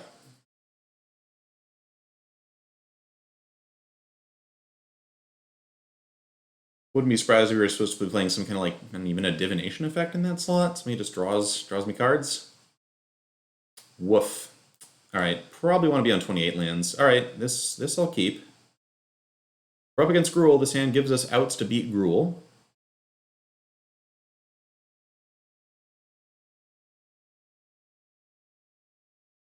Yeah, I probably won't spend a lot of time on this just because I can't actually imagine playing this at the Arena Open. It's just so boring.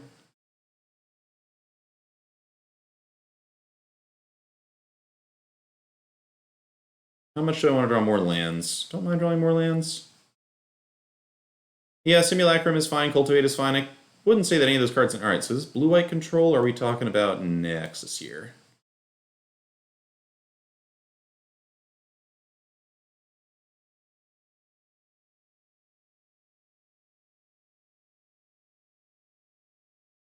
Hero of Dominaria is a little less common in Nexus, but I don't really know what the standard Bat Nexus deck looks like anyway. Okay, looks like regular blue-white stuff. So Entrancing Melody is going to be garbage here, but I don't mind just throwing down a 3/3 Krasis. Certainly this brings me brings me back to the olden days of playing blue-green Mass Manipulation against Esper Control. Blasian Ninja, thanks for the resubscription. Glad to see I have your support even when we're playing decks that are sorta boring and flaccid. I did say flaccid, Tammy. How would you describe what we're doing here? Do you think it's perky and bouncy? I would call it flaccid. Alright, pretty nice drop a Krasis for 4. Well, I'll wait.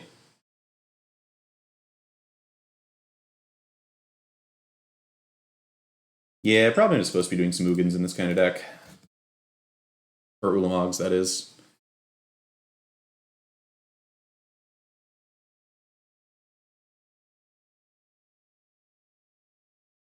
Whirlwind Denial. Alright, somebody wanted to handle their Ulamogs and Krasis themselves. Birth of Meletus. Okay. I really don't see what tools Blue-White has to overcome what's happening here.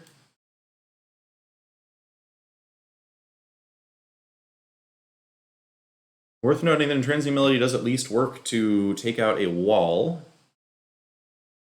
if it comes to that. I still think I'm not walking this into a counterspell. I think I'm just going to force my opponent to do something.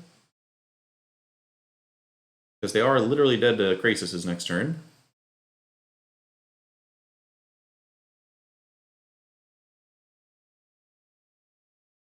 Okay.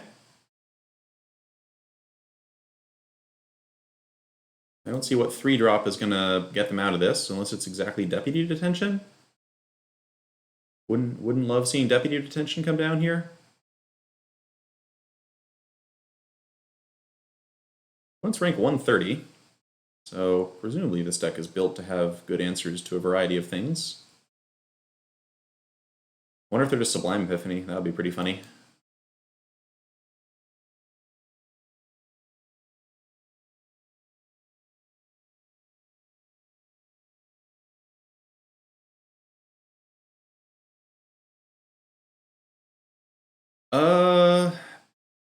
I could entrance the wall. Entrancing the wall still doesn't get me to lethal. Seal away. Okay. That one works.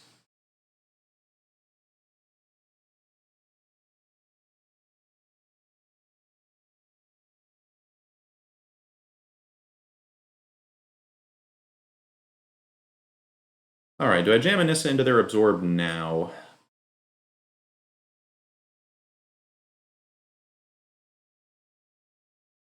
You're still pretty far off of flipping Search for Azcanta. Yeah, I'll jam Anissa into an absorb. Whatever.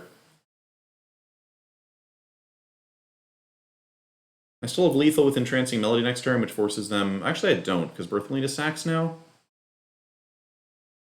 Don't worry, I'm definitely watching out for Settle. People friggin' love Settle the Wreckage for whatever reason, so I am on guard for it.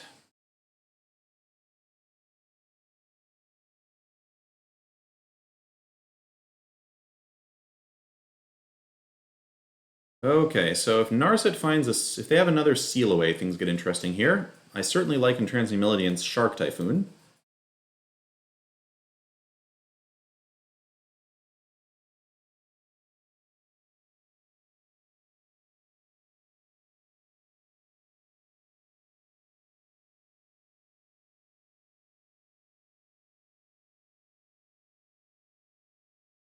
This is lethal unless they have Seal Away. They did not have Seal Away. Entrancing Melody won the game! Entrancing Melody won the game!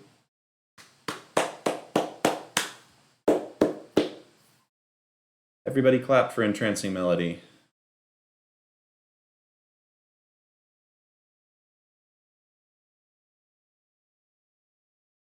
Burrow, maybe? Paradise Druid, maybe? Paradise Druid just kind of gets swept up by random sweepers. Think about Paradise Druid. Yeah, traditionally I would cut Llanowar Elves against this kind of deck. Llanowar Elves being cheap is pretty meaningful. Scavenging Ooze shuts off Surge for Azcanta, which is something.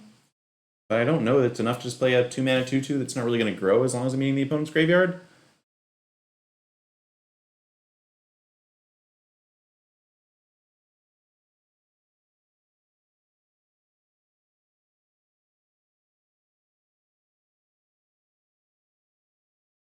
Let's try this.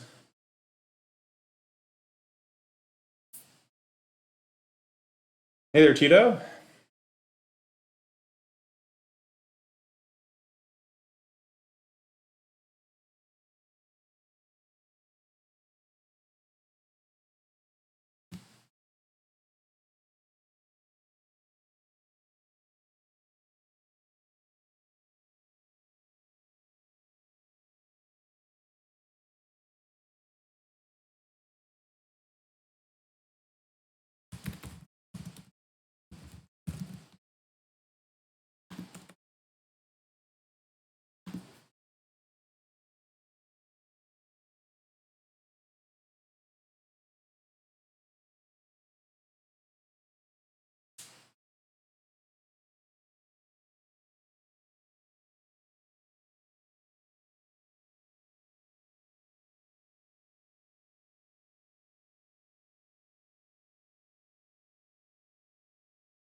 All right, that's a lot of forests.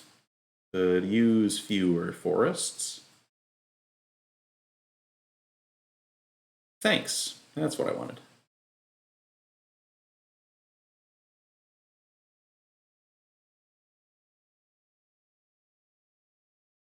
Curious to see whether this is a plus or a bounce Llanowar. It's a bounce Llanowar, sure.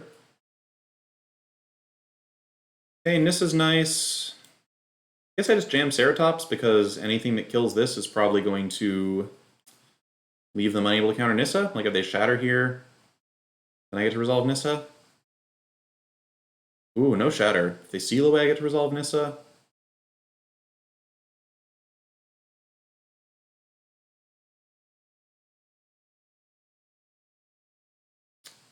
I guess the wall lets them block, and I can just choose not to trample over the wall, which I think is what I'm going to do. Sure.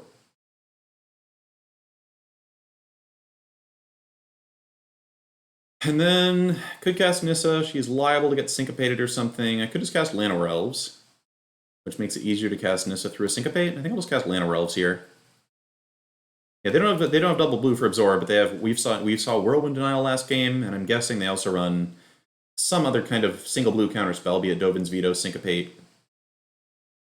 Okay, ECD. Cool. That lets me get Nissa down, which is going to necessitate another ECD.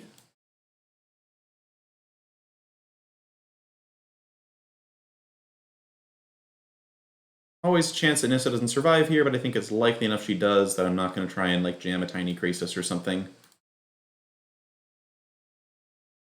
Will kill Tef even though it comes back off ECD, because otherwise I can just bounce ECD back to the opponent's hand. I guess I could have attacked the opponent and Tef for 1 damage.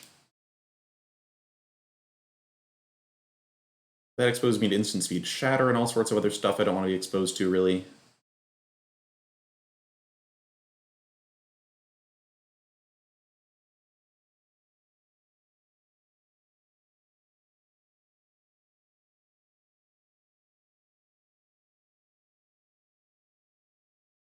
Okay, so this is that classic feeling. Alright, I'm going to start by just trying to kill Tef and see what happens.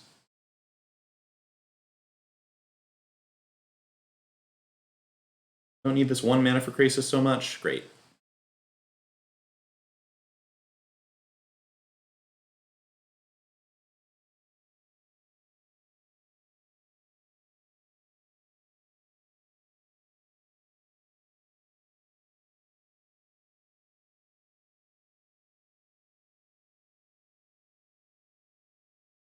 Alright, so they could have had World of Denial. I probably should have played around World of Denial there, huh? I wasn't even thinking about it, but didn't have to think about it because they didn't have it, so it was all fine, and they're just done. That was weird. Just no answer to just regular Nissa things, but that is Nissa for you. Okay, so 1-1 with blue-green Nissa stuff. Now what? Might go back to some Yorion. Yep, she certainly does.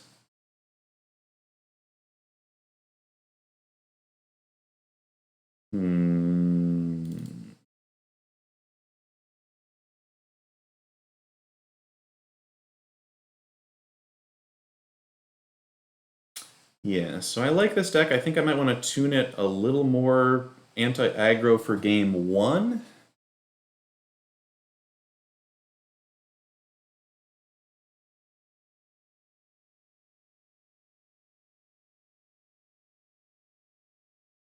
Yeah, Gruul is tough in game 1. We don't have a lot of low curve removal. We don't have any sweepers. Possible I want to do the old thing I was doing with Esper, Yorion, and Standard and just put the Archons in the sideboard. Tricky thing here is the sideboard here is more tuned. You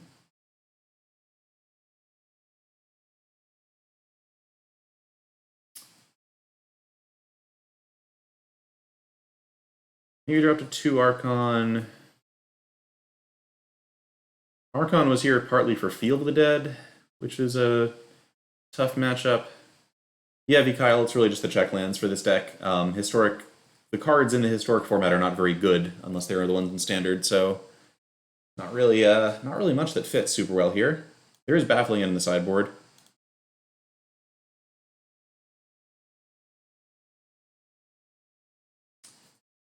Could see going up to 4 ECD if it's a pretty common Nissa type format, but I don't know that it is. Yeah, well, Minosaur, I don't know. Murderous Rider feels pretty bad against Gruul. Like, it's okay against Gruul. It can stop Tamio, which is nice.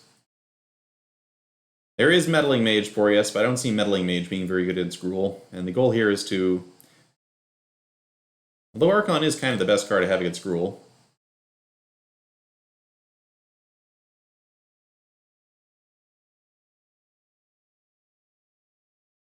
Yeah, maybe I'll just start with this main deck and see what happens. Could see cutting, like, a Narset for an Omen. I used to play some campaigns in the sideboard, so I guess I could do that, actually. Let's cut to 2 campaigns here. Add a third Heartless Act. And go to, like, 3 Baffling End.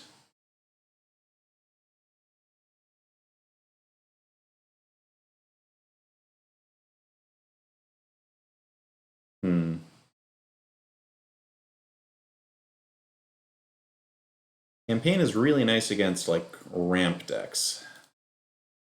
But Heartless Act is okay there, too. Albeit not ideal, Baffling End is better.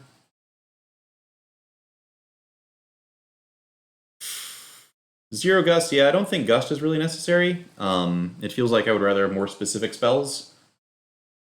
Like, I'm not sure what I'd go bring in Gust for. I guess Gruul. I guess if there are no aggro decks that aren't Gruul, then Gust is just going to be better than Baffling End. Are we sure Acts are better than Eliminate? That's a reasonable question. I'm not sure. There aren't that many, like, 3-mana walkers this deck cares that much about. Like, Teferi doesn't really bother us because we play at sorcery speed for the most part anyway. I could see a split of Act and Eliminate, just because the, like, smother side of Eliminate that kills things with counters on them is pretty good. I could also see a split of, like, Heartless Act and Baffling End, because Baffling End is much better against Uro and Krasis. The Minosaur, does Narset make us sad? We have 3 Omen of the Sun, 4 Charming Prince, and 4 Oath of Kaya. All of which kind of just beat Narset down. I think I'll start with this list and we'll see where it goes. There's a lot of theory crafting we could do and try to change up what it's about ahead of time. But for now, let's try this one.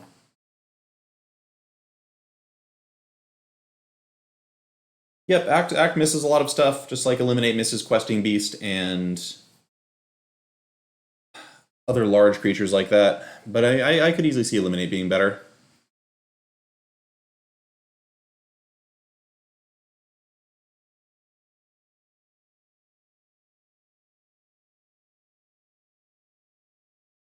Maybe a 2-2 split. Or just Baffling into the main deck, honestly. The thing I'm mostly concerned about is cards that I can't kill with Oath of Kaya. So Questing Beast is like a huge issue because it doesn't die to Oath of Kaya. Likewise, Shifting Ceratops.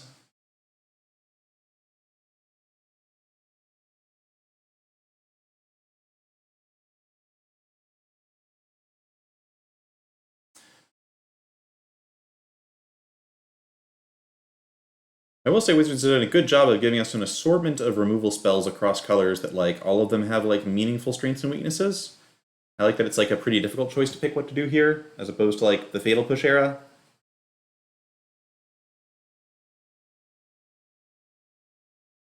Yeah, I'd rather see a Wilderness Reclamation ban than a Nexus ban. Nexus is perfectly fine without Reclamation.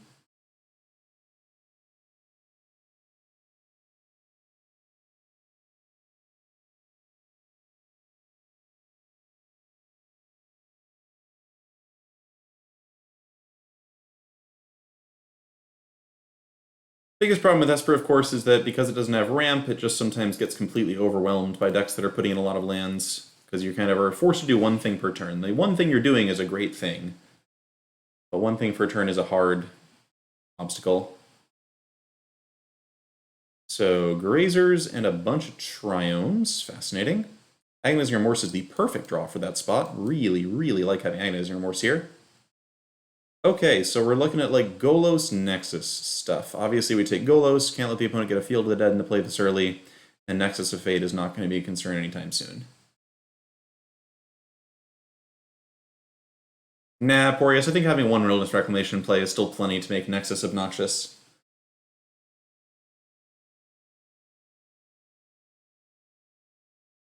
And I guess it was nice that it was an uncommon instead of like a mythic or whatever, even if the effect was mythic power level. Alright, so Omen of the Sun's not going to do a lot here. I'm just going to jam Tef. And don't see any particular reason to use him yet. I can use him on Omen of the Sea next turn. I doubt the opponent's going to have a way to kill him right away. Nissa would be a concern. Cultivate gives them access to Nexus of Fate next turn, but Nexus of Fate really doesn't matter if they're not garnering any kind of advantage by casting it. They also fetched a second island, which means they're a little ways off a field. Alright, glad we saved the Tef here because I really just want to Omen and hit some land drops. Phew. So Zagoth Triome is a land drop. Just a really sad land drop. I still think I would rather have one here than nothing. And if the next card on my deck isn't untapped land, I'll find out now anyway. Nope. Alright, double Archon. More than we strictly wanted.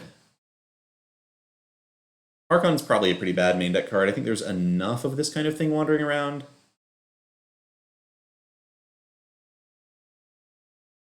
Okay, they're throwing out Nexus now.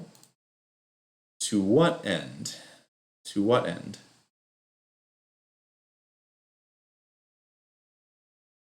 Okay, they found a field, so Archon's going to be good at... Ooh. Field and a Golos. Heartless Act does stop Golos. The main problem here is we just don't have any mana. If we can hit a land drop next turn, we're probably going to be okay. There we go. All right, that's really good. So now I get to do Heartless Act the Golos before it can activate. Whoops. Heartless Act, click the right mode against Golos before it can activate.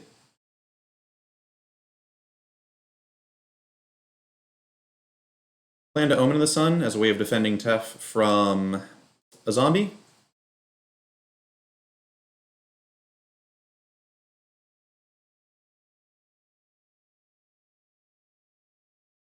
Opponent can Field of Ruin us for a couple more zombies, that would be fine.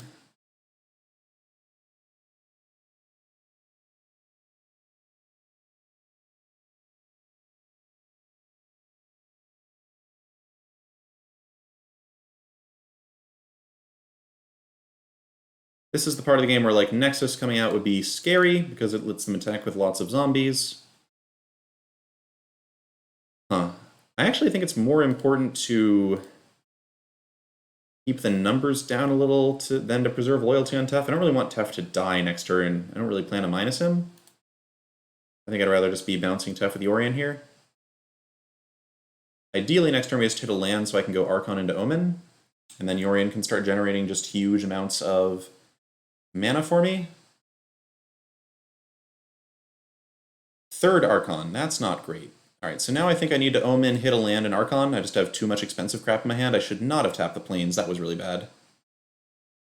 Should not have tapped the plains. Alright, and honest to goodness, I think I have to throw back Narset now. I just don't think hitting a Triome is good enough at this point. At least this way, if I don't hit a land, I'm likely to hit something that does something. Charming Prince counts. Charming Prince definitely counts. That sets up a Yorion loop. We are going to be in serious danger of dying to zombies, though. Just mana's been a problem this game. Oh, the opponent can shuffle our deck, so this doesn't do a lot. There are 2 lands on top of it, so I'll keep those. And then we're just going to get Field of Ruin off of our shuffle anyway. Could have just gained life with Charming Prince there. There's no way they weren't going to Field of Ruin. So we're dead to Nexus here. Opponent can just attack us.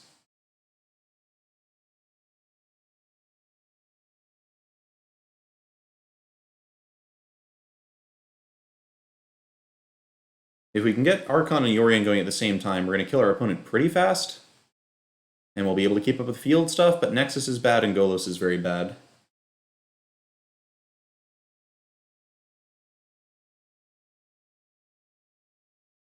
Opponent willing to throw 4 damage at Tef, that's pretty good.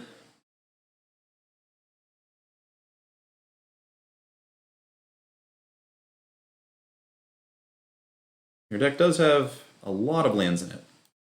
Alright, so Yorion time. Let's see what we can get done. This buys us enough time to gain some life to stay alive.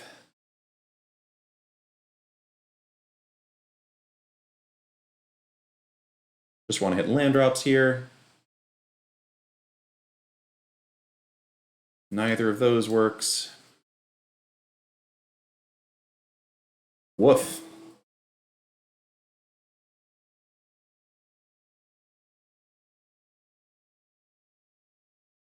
Uro barely registers. I guess it does make them a lot of zombies, which is a problem. Do they have 5 cards in the graveyard? They actually don't yet. That's cool.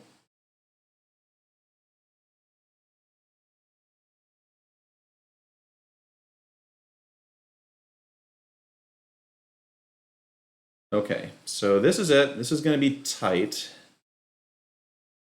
So what's happening here? Do I throw a Charming Prince is the question.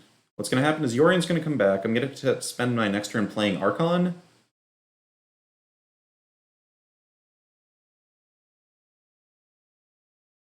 Think I keep Prince in play here. Yeah, go to 1. This actually probably is too many zombies even with Archon operating. But we'll see. Charming Prince gets to gain 3 life, worst case scenario. Could really use a land. Could really use a land. Heartless Act, not helpful. Alright, so I gotta go Archon. Gotta go Archon. If I bring back Prince, I get... I don't really know how the math works out for me here. I'm not going to bounce Yorion with Prince here. I think I need Yorion as a blocker. But let me do some math. So I gain 3 off of Prince, I gain 2 off of him, and I go to 6. I make 2 Pegasi, which have lifelink. All the Pegasi blocking puts me to 13, so I'm not dead. I'm not dead. But I do think I need this life.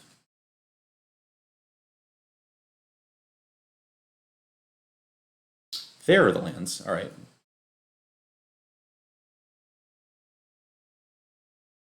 It's going to be close. Being attacked for 24. Alright, Golos probably murders me, though. Golos getting to activate probably murders me. If not, I could still win. I can definitely beat 3 Field of the Dead. I just need them not to do anything super devastating off of Golos, including Nexus of Fate, I think.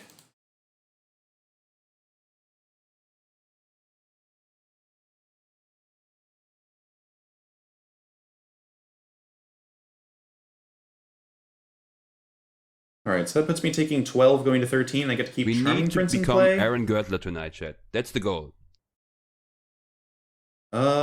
Yeah, seems worth it. Keep Charming Prince in play here, I think. Did they just tap out of black? Oh, they did tap out of black. That's nice. It's still gonna be hard. I guess blocking with Prince would have let me put a land into play this turn, which would have been nice. Would have been nice, would have been nice. So I do need to kill Golos. Let me go ahead and make another Pegasus.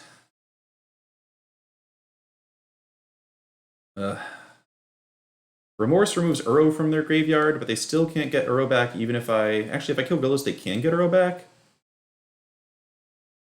Then I can just kill Uro again, so I think it's not worth trying to go for Agony's Remorse here. All the lands shocking me is a problem. I can attack with Archon, gain some life, then shock in a land, use Heartless Act plus Charming Prince. But I don't actually get any horses off of that until the turn after, so that's too late. Attack with Archon, play second Archon doesn't work because I get to activate Golos. I guess I played Charming Prince and then shock in. This is tough. I think I'm dead. I think I'm just way dead here. That's... Yeah, the math doesn't really work no matter what I do. I can kill Golos. I can attack for 3, I can play Watergrave, play Charming Prince, go back up to 4, and I've got basically... Yeah, this is too much damage. Close game, though, close game. I used to have Deputy Attention in my sideboard, and I decided to take it out because Field of the Dead wasn't popular at all. I may come to regret that. Don't really want Heartless Act very much. Even if it kills Golos, I'd rather just have Elspeth Conqueror's Death for that. I'm going to put in some Extinction Event. We need to become The Aaron Girdler zombies tonight, chat. probably That's the goal. got one Omen of Oath of Kaya here. I want the third Extinction Event. Third Extinction Event seems fine. Problem is Extinction Event and Arcana Sun's Grace don't go together too well. Dovin's Veto can stop, like, Circuitous Route. Doesn't really have that many targets, though.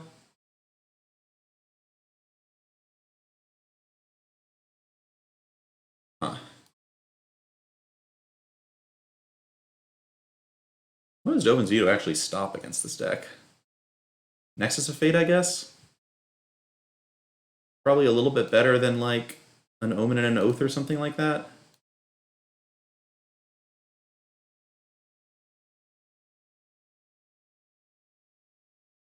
Yeah, Cavalryman, I think that was it. Just shocking Yorion that turn. I have beaten most of the Field of Dead decks I've faced with this deck. Just, I think, missed one too many land drops there. This hand looks very good. Yeah, hoping they bricked on the Golos activation was an option there. I just don't think there was any line that got us there. Thought Erasure's nice. I'll start there. See what we're working against before I start figuring out what to do with Omen of the Sea and such. So, Growth Spiral, Teferi, Golos, Shatter the Sky, really? Okay. So, seems like it's a pretty easy take. Huh. I don't really have an answer to Golos. They can just take Golos, they can have Growth Spiral if they want to, and then I'll just Dovin's Veto the Tef.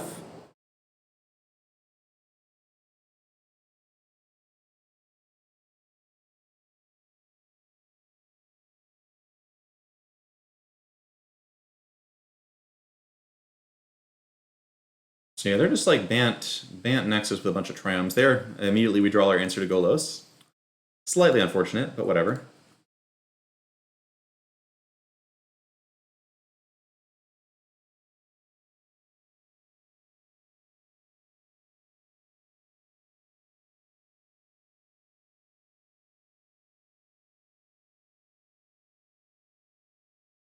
Love Narset. Narset's a really, really good pickup.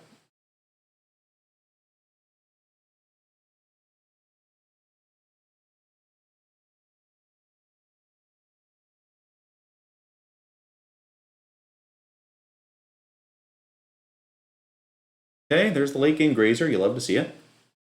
And alright, we know their whole hand. That's pretty good. So I guess this is just Narset.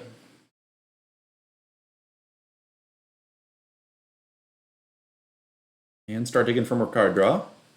Disinformation Campaign, Omen of the Sea are both great. Thought Erasure does hit Tef, does hit Shatter, which is reasonable. Gives me the ability to go Archon. I think that makes it somewhat better than Omen. Congrats, iPhone fan. Yeah, Clover and Historic is probably fine.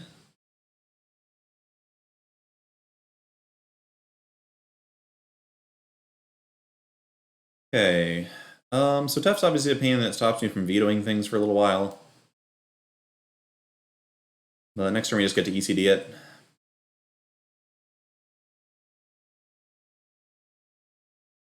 Opponents.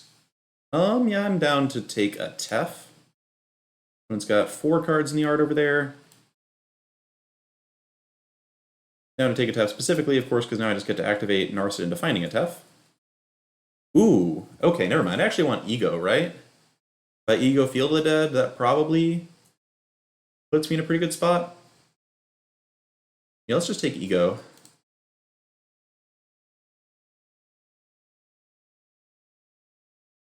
That is one nice thing about Ego. It can be hit by Narset, where Deputy Detention can't.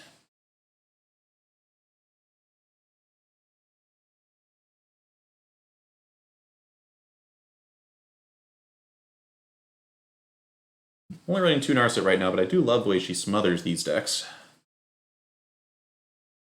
Alright, so we're not getting Tef off the board right now.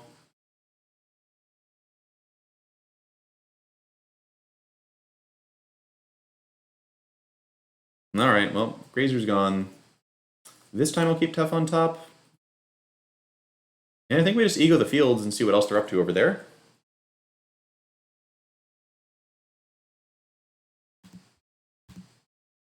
Let's find out what's in this deck.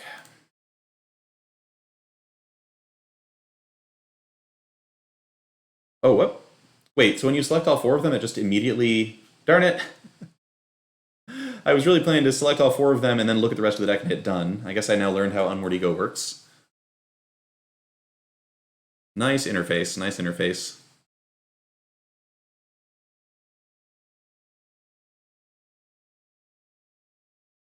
Alright, so we're starting to get to options. I could just play Archon. I'm in no rush to get rid of Tef. Yeah, I think I just Archon and try to set up a clock.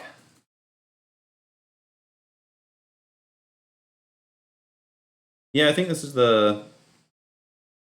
It does do it for Yorion. I should have learned from that. Actually, putting Archon in gave them a bounce off Tef, which is a little sad. Probably didn't want to give them that option, but whatever. Second Extinction Event. Alright, we'll just ECD here.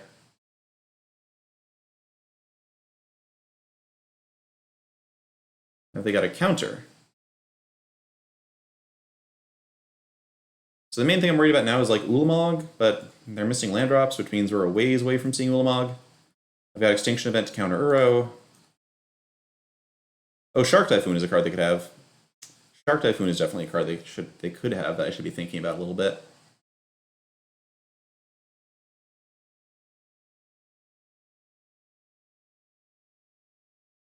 Third Grazer.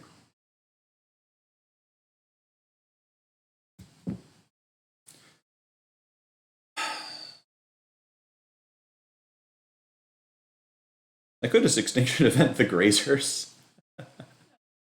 I don't think I want to do that, though. Yeah, let's just put Yorion in hand, play Tef out here, I think.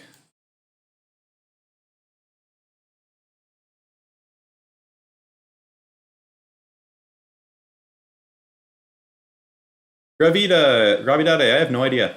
I really have no idea.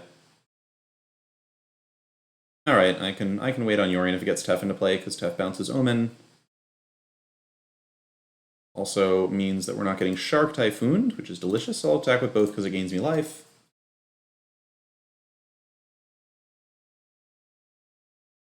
Winota is a... Kevlar Man, don't confuse chat. Oh, suspended but not banned, sure. I feel like she's more likely to be unsuspended than fully banned.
Not a lot to say about this game.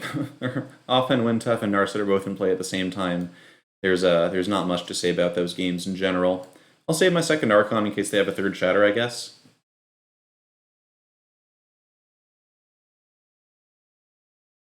Or rather just like hit another 3-drop and then get Yorion in my hand.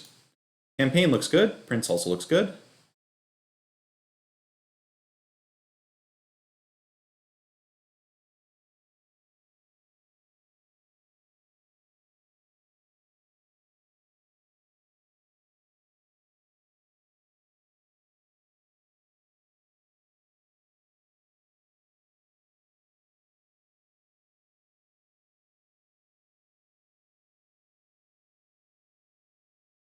I really don't think Fielded Ramp takes over if Nexus is gone. I think there have just been so many powerful engines introduced in recent times. Alright, Tamio digging back Shatter is moderately annoying.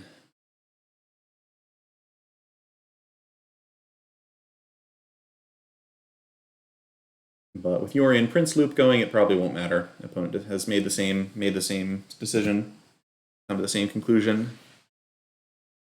Okay, so we saw Tamio that game, we saw Uro. They really are just more Bant flavored.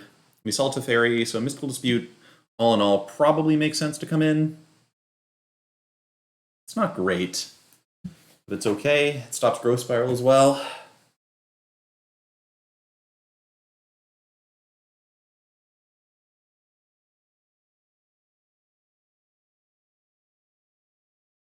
Arendom, is that a game? What is Argent Saga? Is that a deck? I definitely am not going to be starting any new video games anytime soon. Magic is enough for me to keep up with. That actually is a good segue though, because I do play a second Magic game, a second video game, Omen of the Sun. Both of Kai I feel about equally good at taking out Tefs.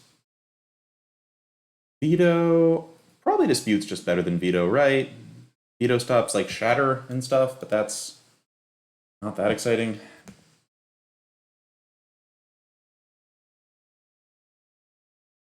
Probably cut one Archon. It's definitely a problem if you draw too many of them. Yeah, so random question for chat, and I expect this to like not be a good idea, so I'm probably not going to do it, but I'm testing it just in case. I do play a second video game in addition to Magic, which is Pokemon Showdown. Specifically, I play what's called Rand Bats, which is a version of Pokemon Showdown where you get random Pokemon teams and then play the random team against a random team somebody else got. The teams have a bunch of balancing elements in place so that you often get really good Pokemon games out of it. And that's something that I'm really passionate about. I've actually hit world number 2 before on the Randbats ladder. Never number 1, but number 2 once. And I've been thinking about doing occasional bonus streams where I just play Pokemon Showdown Randbats. So I do know there is some overlap between the Pokemon community and the Magic community, so just in case, I figured I would ask, would people be like at all interested in seeing that? I think I just want to hit land drops. I mean, it's an unofficial thing. It's not sponsored by the Pokemon company, but they've also taken no steps to stop it. Wow. Double field. All right, so Ego is going to take out Golos or something, I guess. Can't really get rid of the fields at this point. So Tef could get disputed. I think the problem is Remorse could also get disputed. If they have, like, Golos, I'm going to be really annoyed. All right, people are somewhat interested. Good, good. Well, I'll try that sometime then. If I have at least 4 people saying yes, it doesn't need to be a large crowd, just need to get somebody interested. Yeah, I'm going to Remorse here. If they don't have Dispute, but they do have a Golos, yep. Glad we did that. Glad we made that decision. So I think Ego is probably going to hit Golos or maybe Uro then.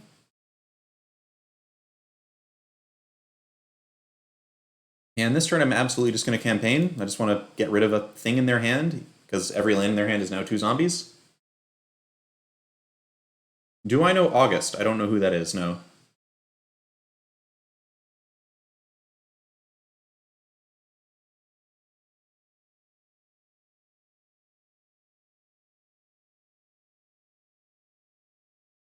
Dispute's a good pickup. At this point, I think I'm not unlikely to be cycling lands later. Dispute's not a great pickup, but it at least does something here, possibly. Last zone, okay. So opponent's up to 6 unique lands. We're going to start seeing zombies next turn.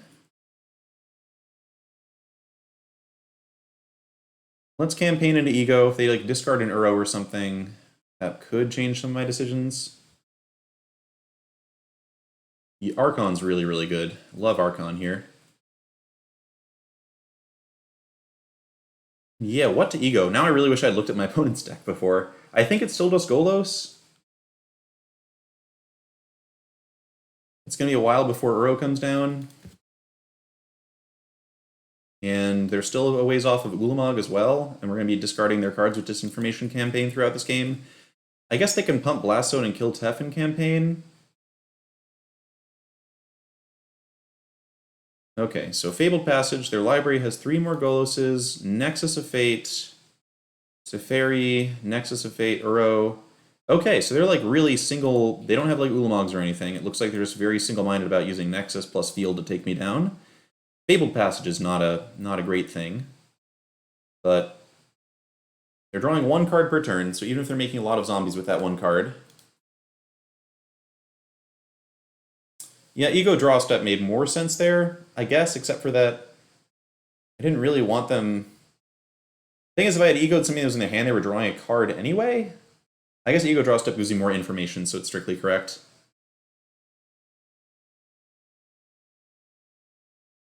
And, ouch.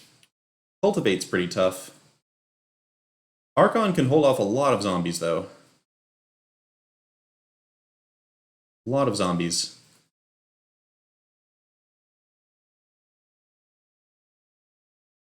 Could use some more enchantments. And or a Charming Prince.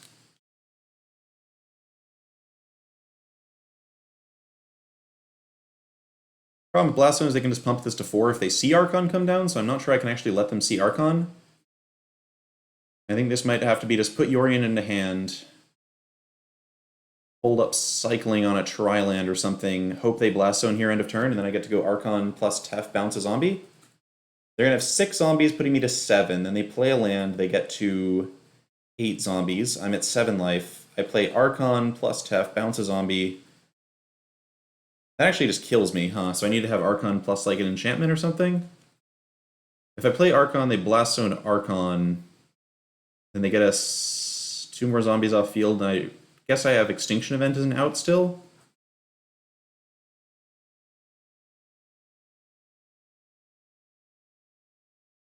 I have no idea, random, no idea.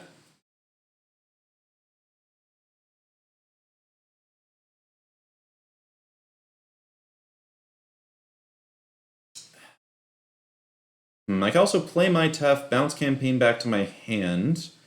They probably just then zone in response. Alright, here's Archon. If they want to use zone, they're going to have to do it on their turn.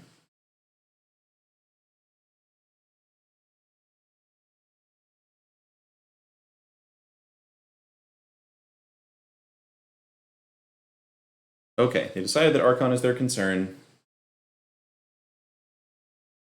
Yeah, this is... I will admit that we are probably going to have a tough time with this deck when they get 2 Field of the Deads out in their opening hand. I think I just want Deputy over Ego, honestly. Deputy is just so much more flexible. Comes in more matchups, and... like, the way this deck operates is we should be able to win. We should be able to, like, blink Deputy several times if we find one.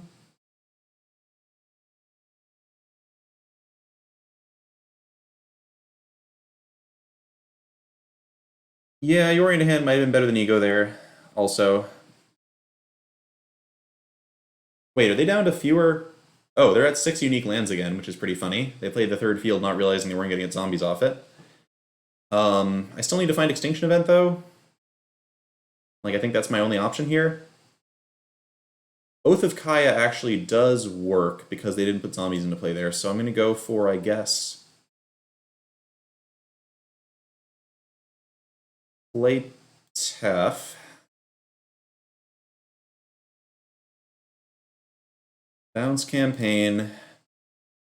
Heck, even an Archon works here too. Land does not work though. Is there any 2-drop I can have campaign that I can make work even if I'm paying 2 life for it? Nah, I'm out.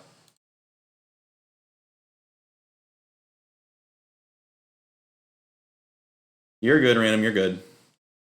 Alright, well that was disappointing, but I think that matchup is pretty winnable. They had a really good draw that second game. Third game, that is. Yeah, Ego is... the reason I'm playing Ego is it's there partly for Nexus as well. The question is, do I need Ego against Nexus, or can I beat Nexus just by playing counterspells and discard spells? Kevin, yeah, I would have had a shock. I think I would have had to shock a land to do that. which would have put me to 8, and I'm still dead to zombies at that point. I do like Artisan, but I have too much historic testing to do to play that. Alright, so let's make some adjustments to this list.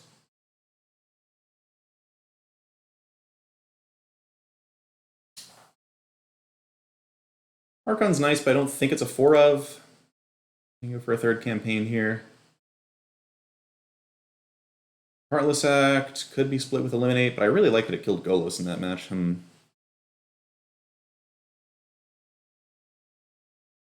Got some egos and like a dispute. Have an extinction event too.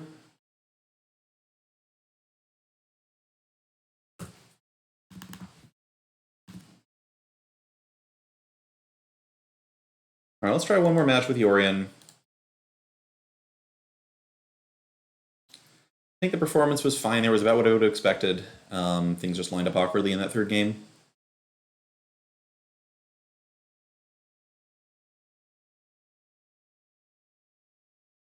No problem, Kevin. You might be right about that. I could be misremembering.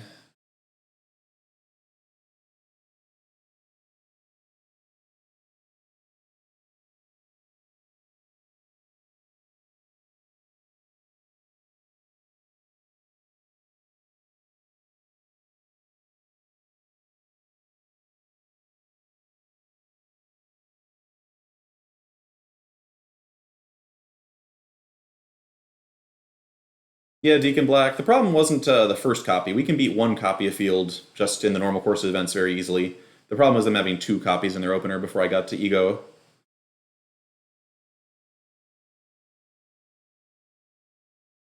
But Ego is a flawed card in many ways.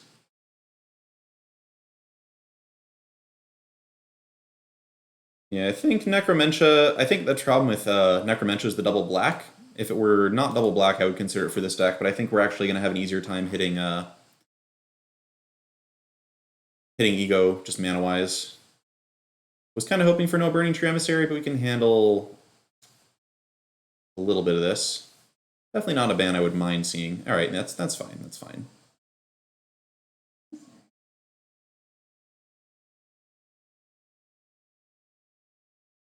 Alright, could really use an Oath of Kaya or something like that. Heartless Act will keep us afloat for a little while, though.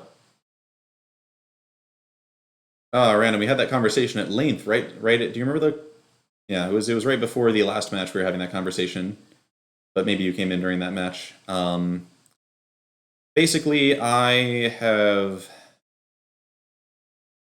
think that Heartless Act hitting Questing Beast and Golos and things like that is slightly more meaningful than Eliminate hitting creatures with counters on them.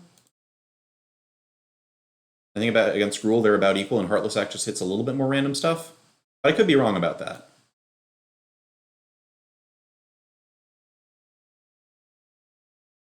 Meanwhile, we got the classic Esper draw the wrong half of the deck problem. We've got our anti-control draw, and we really needed an anti-aggro draw here. Yikes. Alright, well I'm going to have to hope that their opponent's hand does not have any good stuff in it, and that Narset can hit me like an Oath of Kaya. Oof. Yeah, this is an issue. I guess I could have just put Yorion in my hand this last turn.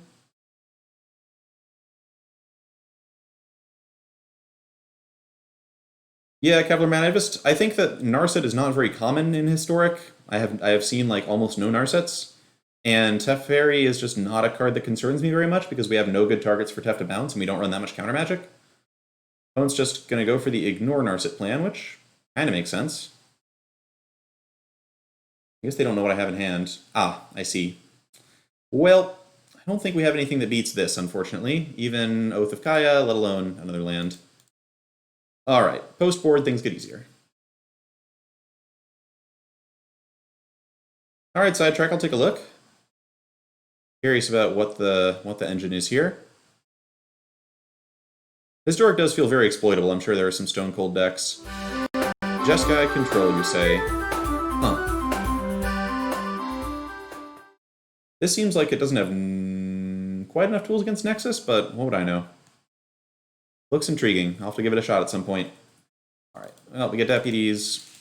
Get some Extinction events, we get some baffling ends, we get to cut Narset, we get to cut Disinformation Campaign.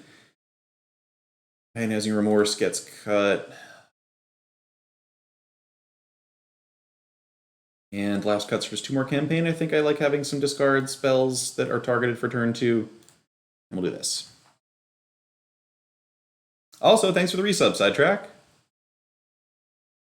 This is going to be the last game with Esper Yorion, and then we'll probably move to 1 more deck before the stream ends. Might be Black-Green Henge.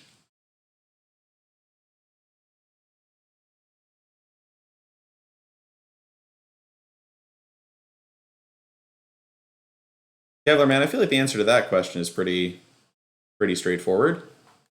It is running a lot of cards that kill other stuff. Like Deafening Clarion definitely seems strong in Skrull.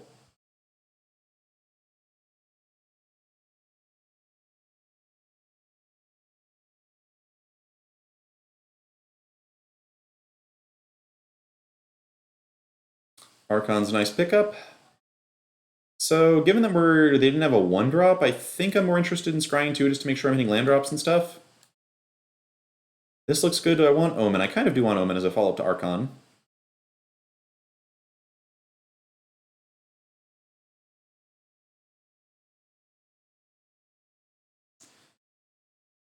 Just Naked Burning Tree. Alright, so I can't bounce that profitably. I could just play Tef and plus Tef.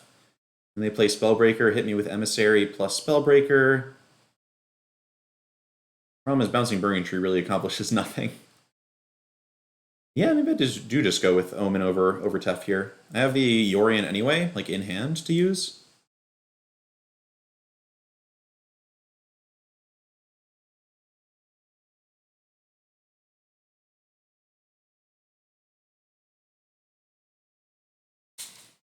Alright, the question is, do I trade off Prince? Oh wait, what am I doing? Omen is on the top of my deck. Omen is on the top of my deck. There was absolutely no reason to do what I did there. God, that was dumb. Alright, well, my plan was to kill Spellbreaker and then leave them with not being able to kill Archon of Sun's Race with a Domer's Ambush. The question is, do I now accept that I'm just going to be in trouble against Domer's Ambush? I think I just jam Archon here. I don't even know if they keep Domer's Ambush in against Esper Control. I'm really hoping they just have Questing Beast this turn. Did they keep Ambush in? They definitely kept Ambush in, didn't they? Yeah, that was a good punt. That was the been streaming way too long punt. It's only been 2 hours too, geez. Okay, double Llanowar Elves. And nothing. Alright, we're probably going to be fine. We're probably going to be fine. I think this is no punish zone. And I'm honestly just going to attack with Archon. Pretty down to start gaining life proactively, since I can block the Llanowar Elves down with Omen of the Sun next turn. Goodness gracious. Alright, so the opponent's kind of had a slow, awkward rule draw, and they're not really accomplishing much of anything here. I expect this to be Concession Omen.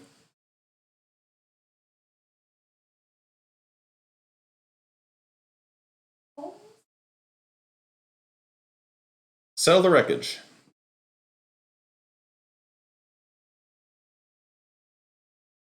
Oh, we drew another Yorion in the meantime. That's funny.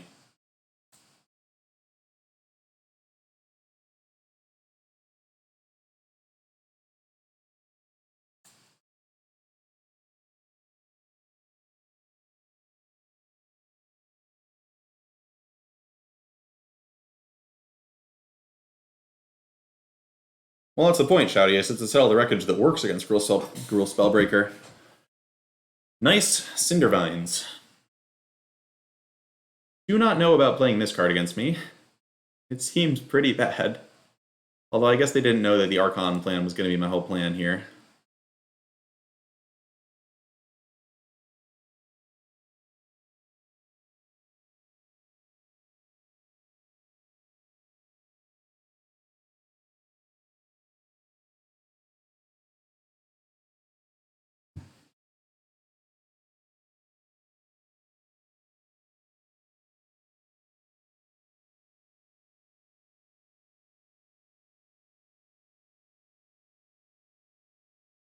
Okay, that worked about according to plan.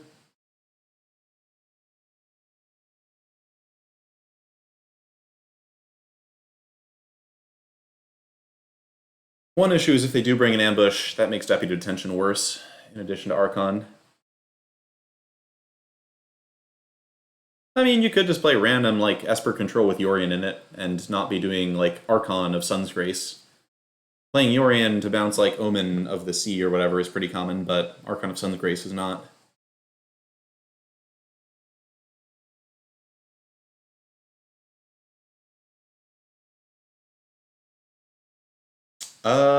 No, can't keep double tap land. It's a good amount of interaction, but I can't keep double tap land. That is much better. Definitely a fan of the hands where you can just put the Tef back, and then just everything else looks great.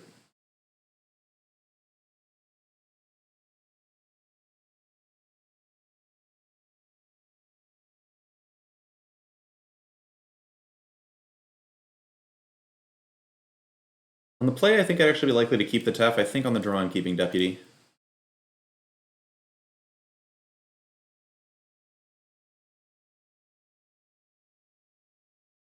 Ooh, I love it when they mulligan and keep Llanowar Elves. So we're going to be facing a relatively low density of actual threats.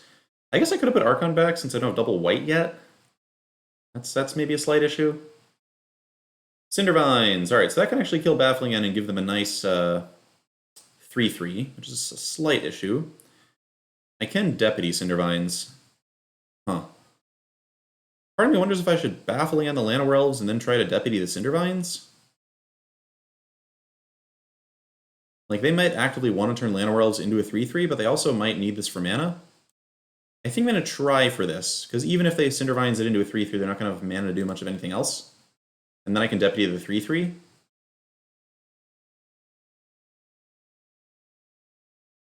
And then Deputy a 3-3 token plus have Yorion is great. Robber the Rich is not so good. Don't like seeing that. Oof. I guess the good news is if I Deputy my own Archon, then Deputy becomes a creature they can never allow to die. That's positive. That is a lot of lands that don't make white mana.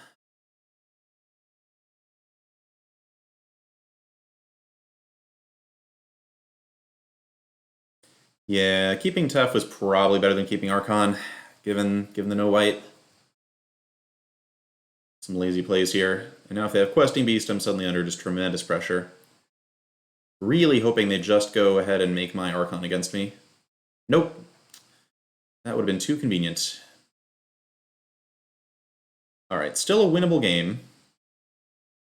There's the double white I needed. Huh, so I now have the option to play Archon or play Deputy. If I play Deputy, eat their 3-3. I go to 1 off Questing Beast, I can block Robber. No, I think this actually has to be Archon. Because I'm really hoping that they play my Archon and then I get to Deputy it. It also lets me Deputy their Questing Beast, which I otherwise have no answer to, besides casting Yorion to block. So Archon means I'm dead to a lot of stuff. Dead to Stomp, for example. Dead to Embercleave, obviously.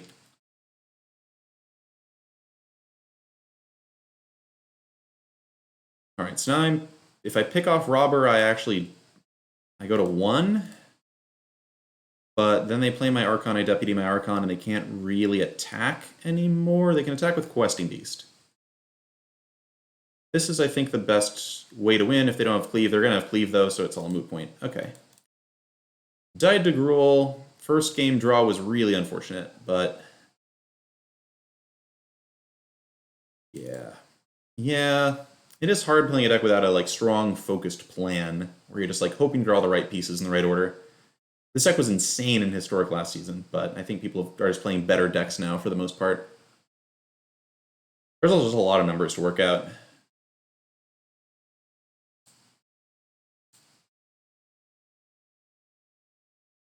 Upgrading their Llanowar Elf also turned out to be a pretty bad plan. I could have just saved that Baffling End for a better use. Okay, let's go ahead and try... What else do I have in here? So far, the deck that's been by far the most successful has been Temur Clover. Surprise, surprise. We've got blue-black, flash, black-green, just great henge them. Interaction is for chumps, just great henge them.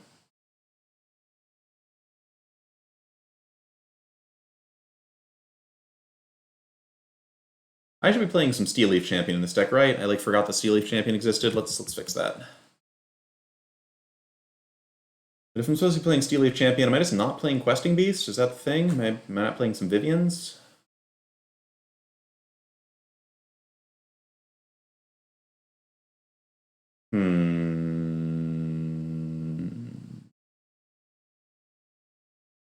Guess I could just get Agonize Remorse and just be balls to the wall, play big creatures.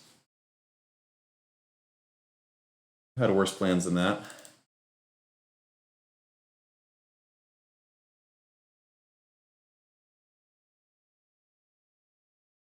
Yeah, I don't think Yorvo is quite good enough to fit. It might be better than Steel Leaf, but I don't actually think it is.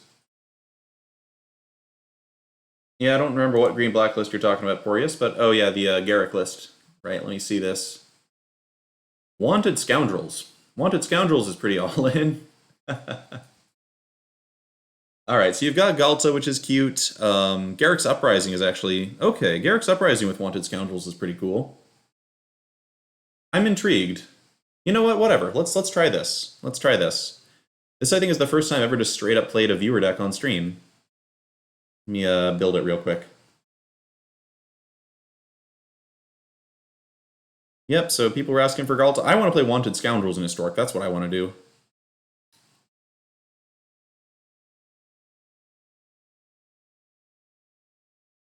So 1 second, we're going to export this deck out, and then we'll just play that.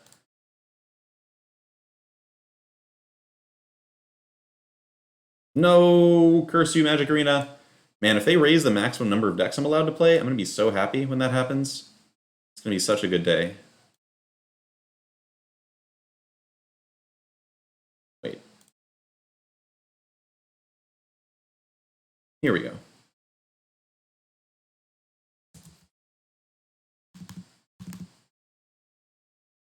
Okay, what is going on here? We have Garrick's Harbinger in this one. Very thematic, very thematic. I might make some slight changes to this list. I think that... Yeah, Garrick's Harbinger does not seem great. It still gets bounced by Tough, and it just... I don't like that this doesn't curve into Great Henge, the way that Lovestruck Beast, Steel Leaf Champion, and Rotting Regisaur all curve into Great Henge. It's obviously nice that you get some card advantage off of this thing, but I feel like this kind of deck probably wants to be pretty all-in on Great Henge. I also like the idea that all of these creatures do a much better job of outsizing Gruul than Harbinger does. But you know what? I should play the deck as written, and then we'll see if it actually performs according to what I think. Garrick the Cursed Huntsman. This one I'm a little suspicious of. This seems like an expensive card. Unless you have Great Henge in play already, and if you have Great Henge in play already, you're probably winning. Oh, we're only playing 20 lands. Okay, that's gotta go. We can't play 20 lands. It's not how we're doing this right now. Fabled Passage also seems pretty tough. I really don't like having tap lands in a deck that's trying to...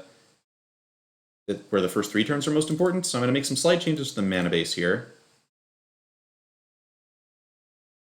We'll say 23 lands seems about right. We'll cut a couple Harbinger.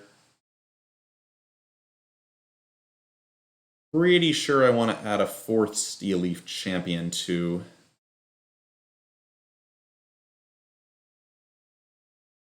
Is there a sideboard? Is this best of 1, Porius? Or was there... Let me check, actually, see if there's a sideboard around here.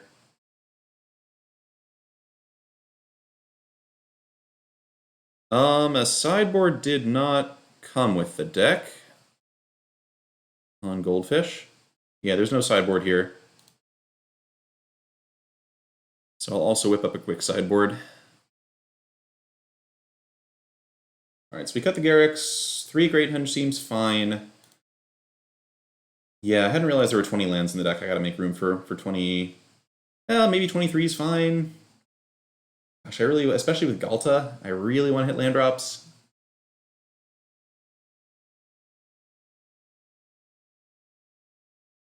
Yep, I just want to play 24. If Mono Green in... I guess Mono Green plays Stonecoil Serpent, which is something, but...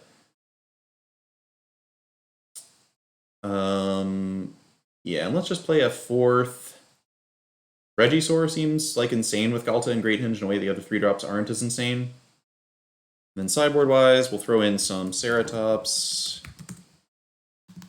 some Ooze. This kind of deck where I could see the sideboard just having like a bunch of Growth Chamber Guardian against control.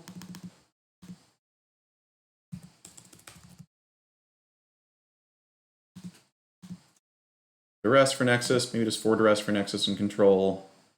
This is going to be a very lazy sideboarding process. I am not putting a lot of attention toward this. We got some Champion of the Wilds, maybe. And yeah, we have a good number of trample effects, honestly. Maybe just put the 4th Ceratops and the 4th Ooze, and we just do that. I guess I could put some removal in as well. Like having a 2-drop removal spell seems kind of okay. Okay. Done.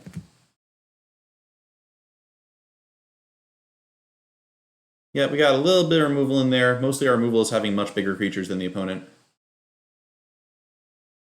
Yeah, Boreas, I mean, that is fair, actually. If you have the Garruk on 4 and you can give it trample, that's good.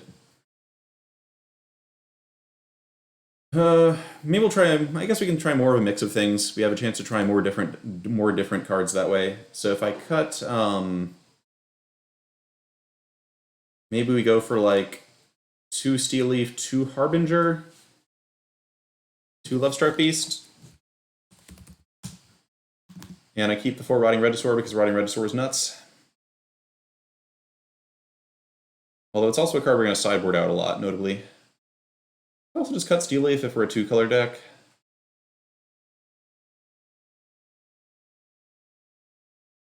Nah, Lovestruck Beast has to be the weakest link here.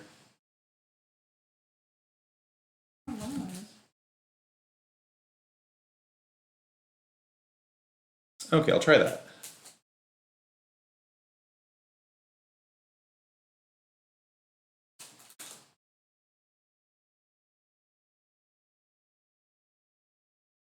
And yes, if you have a different removal spell you'd suggest, do suggest it. Heartless Act, Eliminate, Noxious Grasp. I mean, there really isn't a lot of good removal in the sets that are outside of Standard. There's like Walk the Plank, which we're not playing.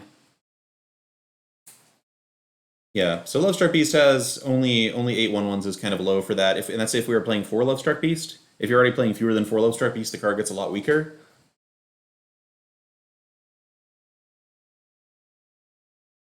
I think Lovestruck's great in mono green when you can also play Stonecoil Serpent as a 1-drop in a pinch.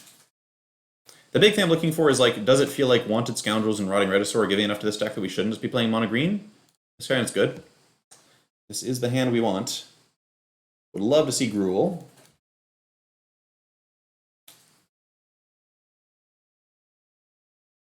Ram Through and Primal Might are both plausible. I think definitely not Assassin's Trophy. Assassin's Trophy seems really unlikely to be playable in Historic.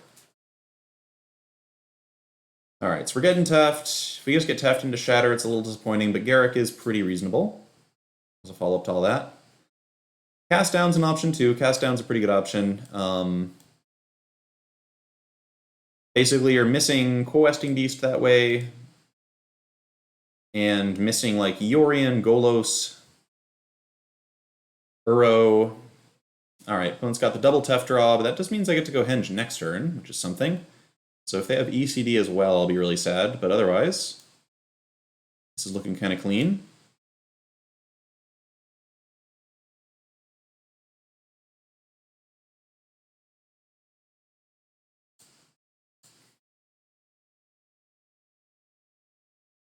Ram Through, maybe Ram Through is good enough to be a consideration. Okay, so it's Nexus. So we had our best possible draw. To be fair, if we were on the play, we'd have crushed this game, but on the draw it looks like we might just be way too slow against double Tef. We'll see. I mean, we do have a 2-turn clock. Garruk is obviously a little unfortunate. If they have like a Brazen Borrower for Regisaur, that would be an issue. I'll admit, Wanted Scoundrels does not seem terrible against Nexus unless we get Shattered.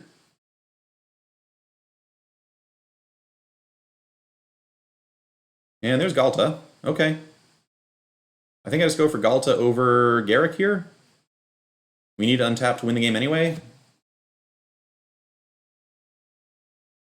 I actually get to play both. Let's do that then.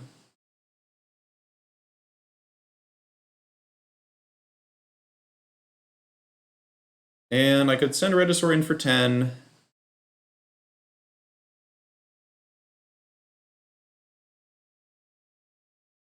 I think I just make the token here. Yeah, let's just make the token here.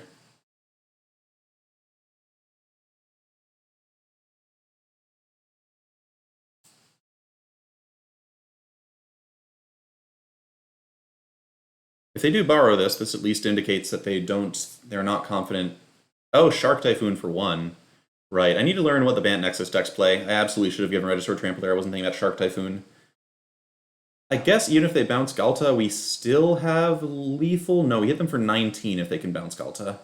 I don't expect to get another turn at this point, regardless, but absolutely should have thought about Shark Typhoon. This is me not knowing the Stork format very well yet. So Tam, you're about to see how the Bant Reclamation deck wins. It's very unlikely that we take another turn. You've seen it? Okay.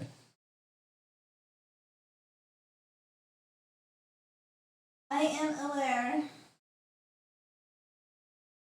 Okay. Opponent does feel somewhat pressured to actually remove a card from us, which means I guess they're not necessarily about to take another turn. That's something. Yeah, Colorman, they definitely do to keep this going, but they had 6 cards in hand, or five cards plus the Tef on board, so wasn't hyper confident in our being able to live. Have these decks completely moved off Root Snare at this point?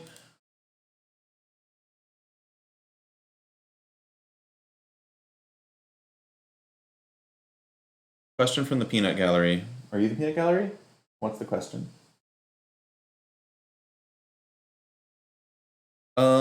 I could imagine somebody playing a Wilderness Reclamation deck that's not evil, but right now I would say they're all evil, yes. Okay, so I have no interaction at all, so there's not really any reason to like play spells pre-combat, I guess. The question is, do I send something at Tamio? Can I afford to send something at Tamio? I have possibly a 4/4 Shark, so if I pump Regisaur and send Regisaur at Tamio, do I have to send everything at Tamio?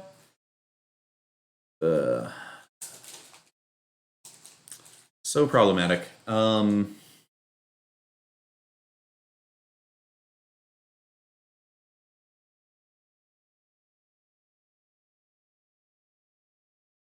Okay, we gotta kill Tamio, so I'm gonna send the Beast token and the Regisaur at Tamio here, so I can beat 1 Shark Typhoon or Borrower. I'll send the rest of the stuff at the opponent here. This does risk running Wanted Scoundrels into another Shark and giving my opponent a nice mana boost. But with Azcanta already going, it's going to take some luck, a lot of luck to win here.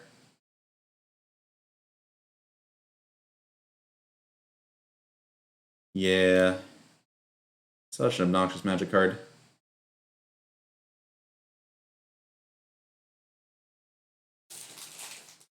Yeah, we absolutely had to kill Tamia. There was no debating that. But the treasures are a huge problem.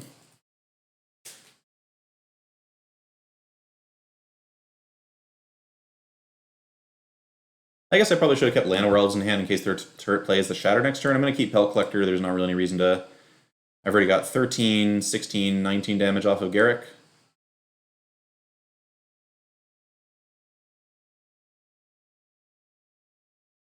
Yeah, playing against decks like this when I have 0 interaction available to me is oof. I do love that Mono Green actually gets to play Gem Razor. Alright, we're not dead now, but they do... If they hit a...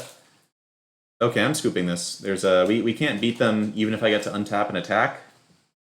Possibly. There's just way too unlikely against Double Wreck there. Okay, so Duress.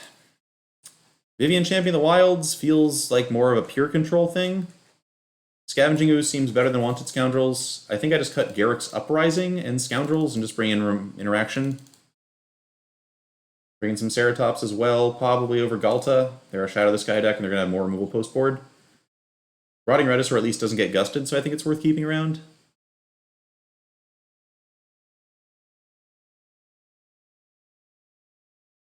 Yep, get the heck rid of Wilderness Reclamation, please.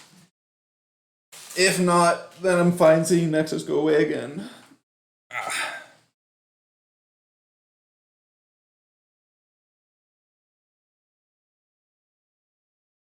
Alright, well this is a really good hand.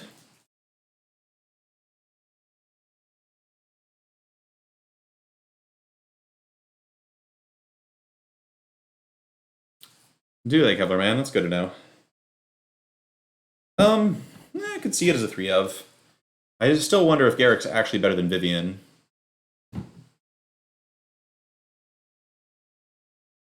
Like, if I were running Vivian and some gem rages on the board, Vivian might have actually been able to allow us to escape last game. This is just Pellet Collector on 1. Steel Leaf Champion looking hella awkward with the Swamp, notably. Oof. Yeah, so every possibility that the green-black nature of the deck and playing the Steel Leaf Champions is going to kill us here.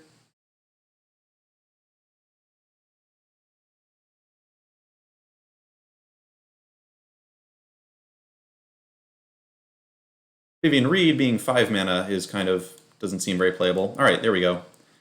Got bailed out, unless they have Gust. Did they just draw Gust? They did. That's fine.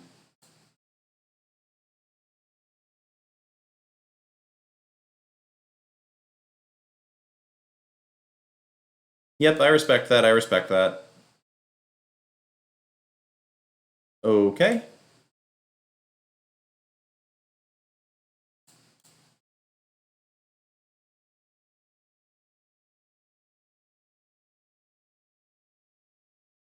Yeah, unfortunately, I'm not the kind of guy who plays decks to have fun. Alright, so I'm trading Pellet Collector with a Shark here. Shark's only getting bigger, so might as well trade.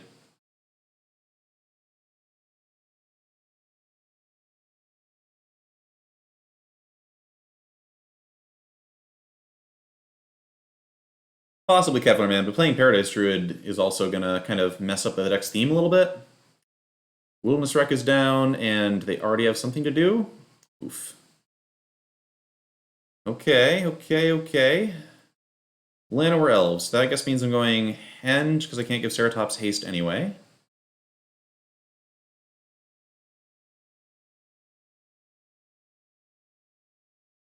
Nah, Hackmage, I find I'm here to play to have fun and win, and I think both of those things are possible to do in Historic. I'm playing kind of random decks, including this viewer-submitted deck right now. But I have plenty of decks I think are both fun to play and can win a lot in Historic. Including Temur Clover. I think we'll go back for one more match of Temur Clover once this match is over. Which could just be now.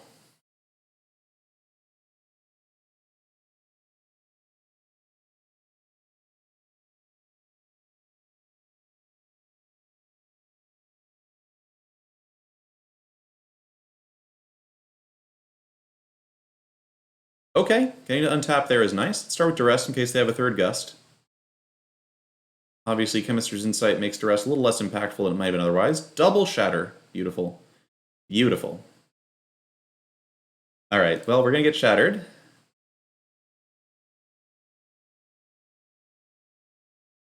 They can also just choose not to Shatter us, but then they have to discard if they want to Insight. Nope. Alright.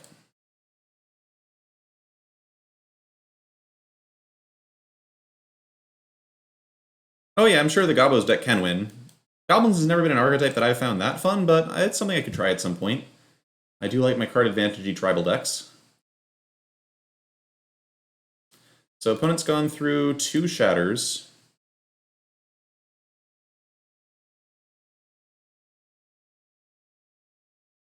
They're dead in 2 to the Ceratops.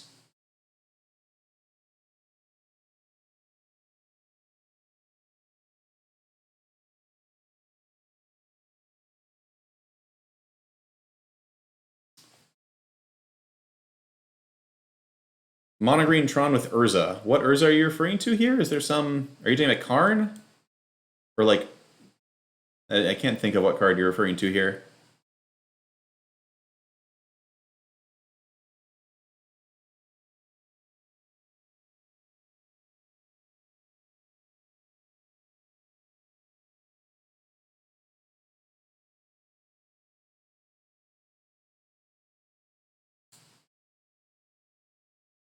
Now playing pre-combat because I can actually draw Duress, which might help. Or draw Garrick for that matter.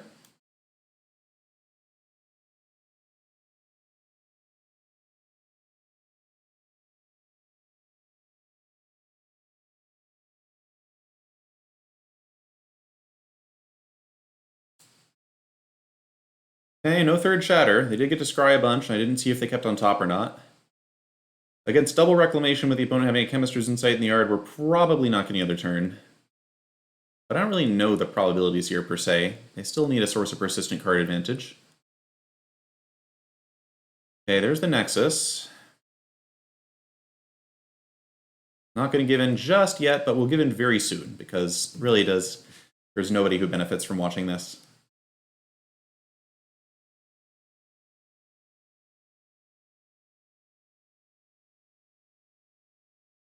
Okay, bottom on the scry, that's good. That's good. They still need something relevant.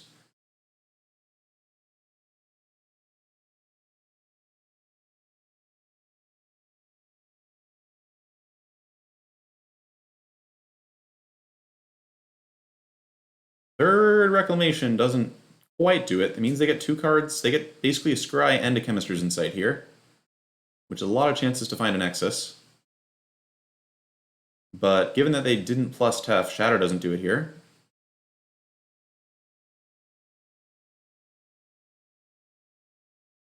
And even if they hit a Nexus, they need something else to go with it.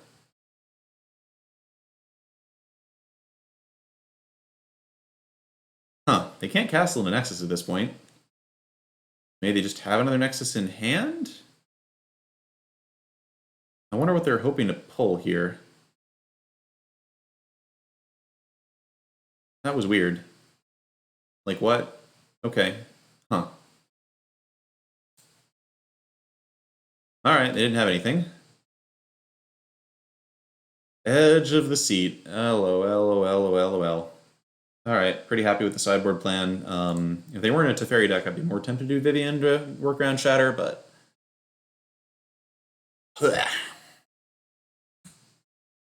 It's so funny that every time I queue up for a match, I see Elder Gargaroth in the background, and then I'm playing like a big green creature deck, and the idea of playing Elder Gargaroth just never crossed my mind, was never a consideration.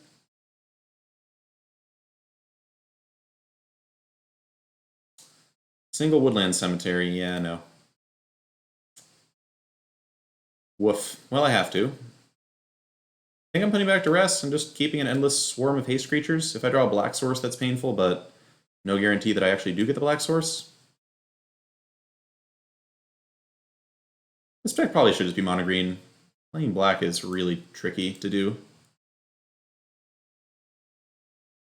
If this gets gusted, I'm putting it on the bottom because I just have 4 drops to play from now on. I guess this gets gusted and then they have a Tef for Llanowar Elves. I will have wished I'd put it on top. Ooh, they missed a land off Growth Spiral. Ooh, okay. This is looking kind of clean. This thing only hits creatures and Garrick Planeswalkers. Okay, so the damage maximizing play is just to go Questing Beast, hit them, and then next turn if I draw a land, Ceratops kills them. If I want to recover from a Shatter, I would just have to play Ceratops here, but I think I just go Questing Beast. Like, they need to hit a 4th land, it has to be untapped. And they have to have a Shatter in hand.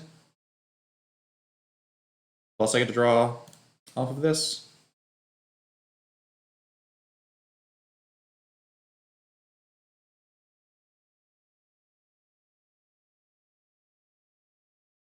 Reclamation means no Shatter. And that is something. Unfortunately, can't hasten a Ceratops. So I think I'm just swinging in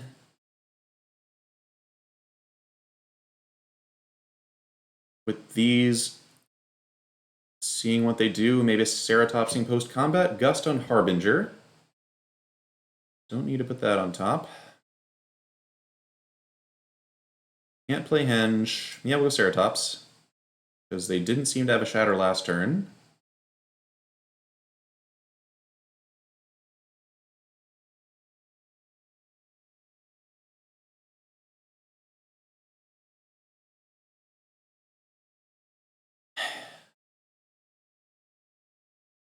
Okay, that doesn't save him.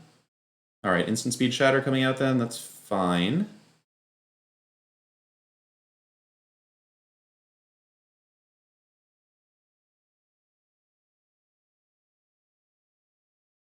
No getting around that. Don't want to play Steel Leaf because Steel Leaf just gets bounced.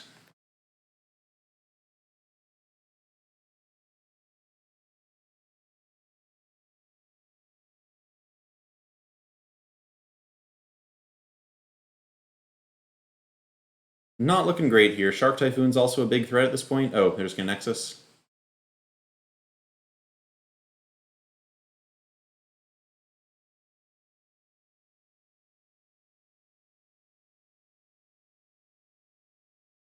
Nexus just quietly letting Tef tick up every turn is... Okay, if they hit Nexus off of Tamiya, I'm conceding. I actually can't kill Tamiya next turn anyway because I never hit that land.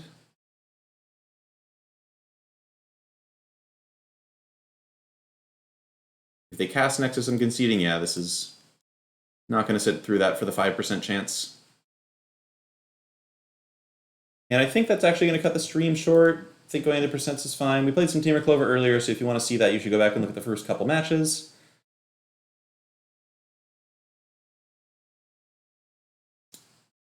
Jumpstart's mostly reprints Hack Mage. Oh, Arena just crashed anyway. Alright, so we'll call that a night. Arena just crashed. Let's see who we can raid. Thanks everybody for hanging out for some Historic. Obviously, Nexus is kind of a sad way to end.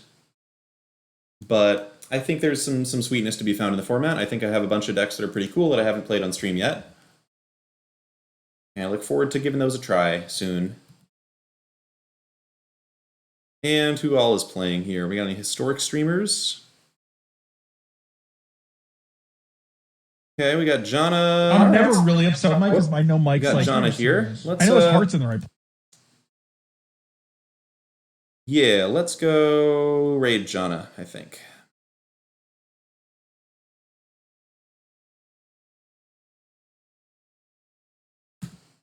Alright, good night everybody. Hopefully Historic gets better after the ban on Monday. But we'll be playing more of it tomorrow, so we'll get a little bit more pre-ban Historic on at that point. Good night.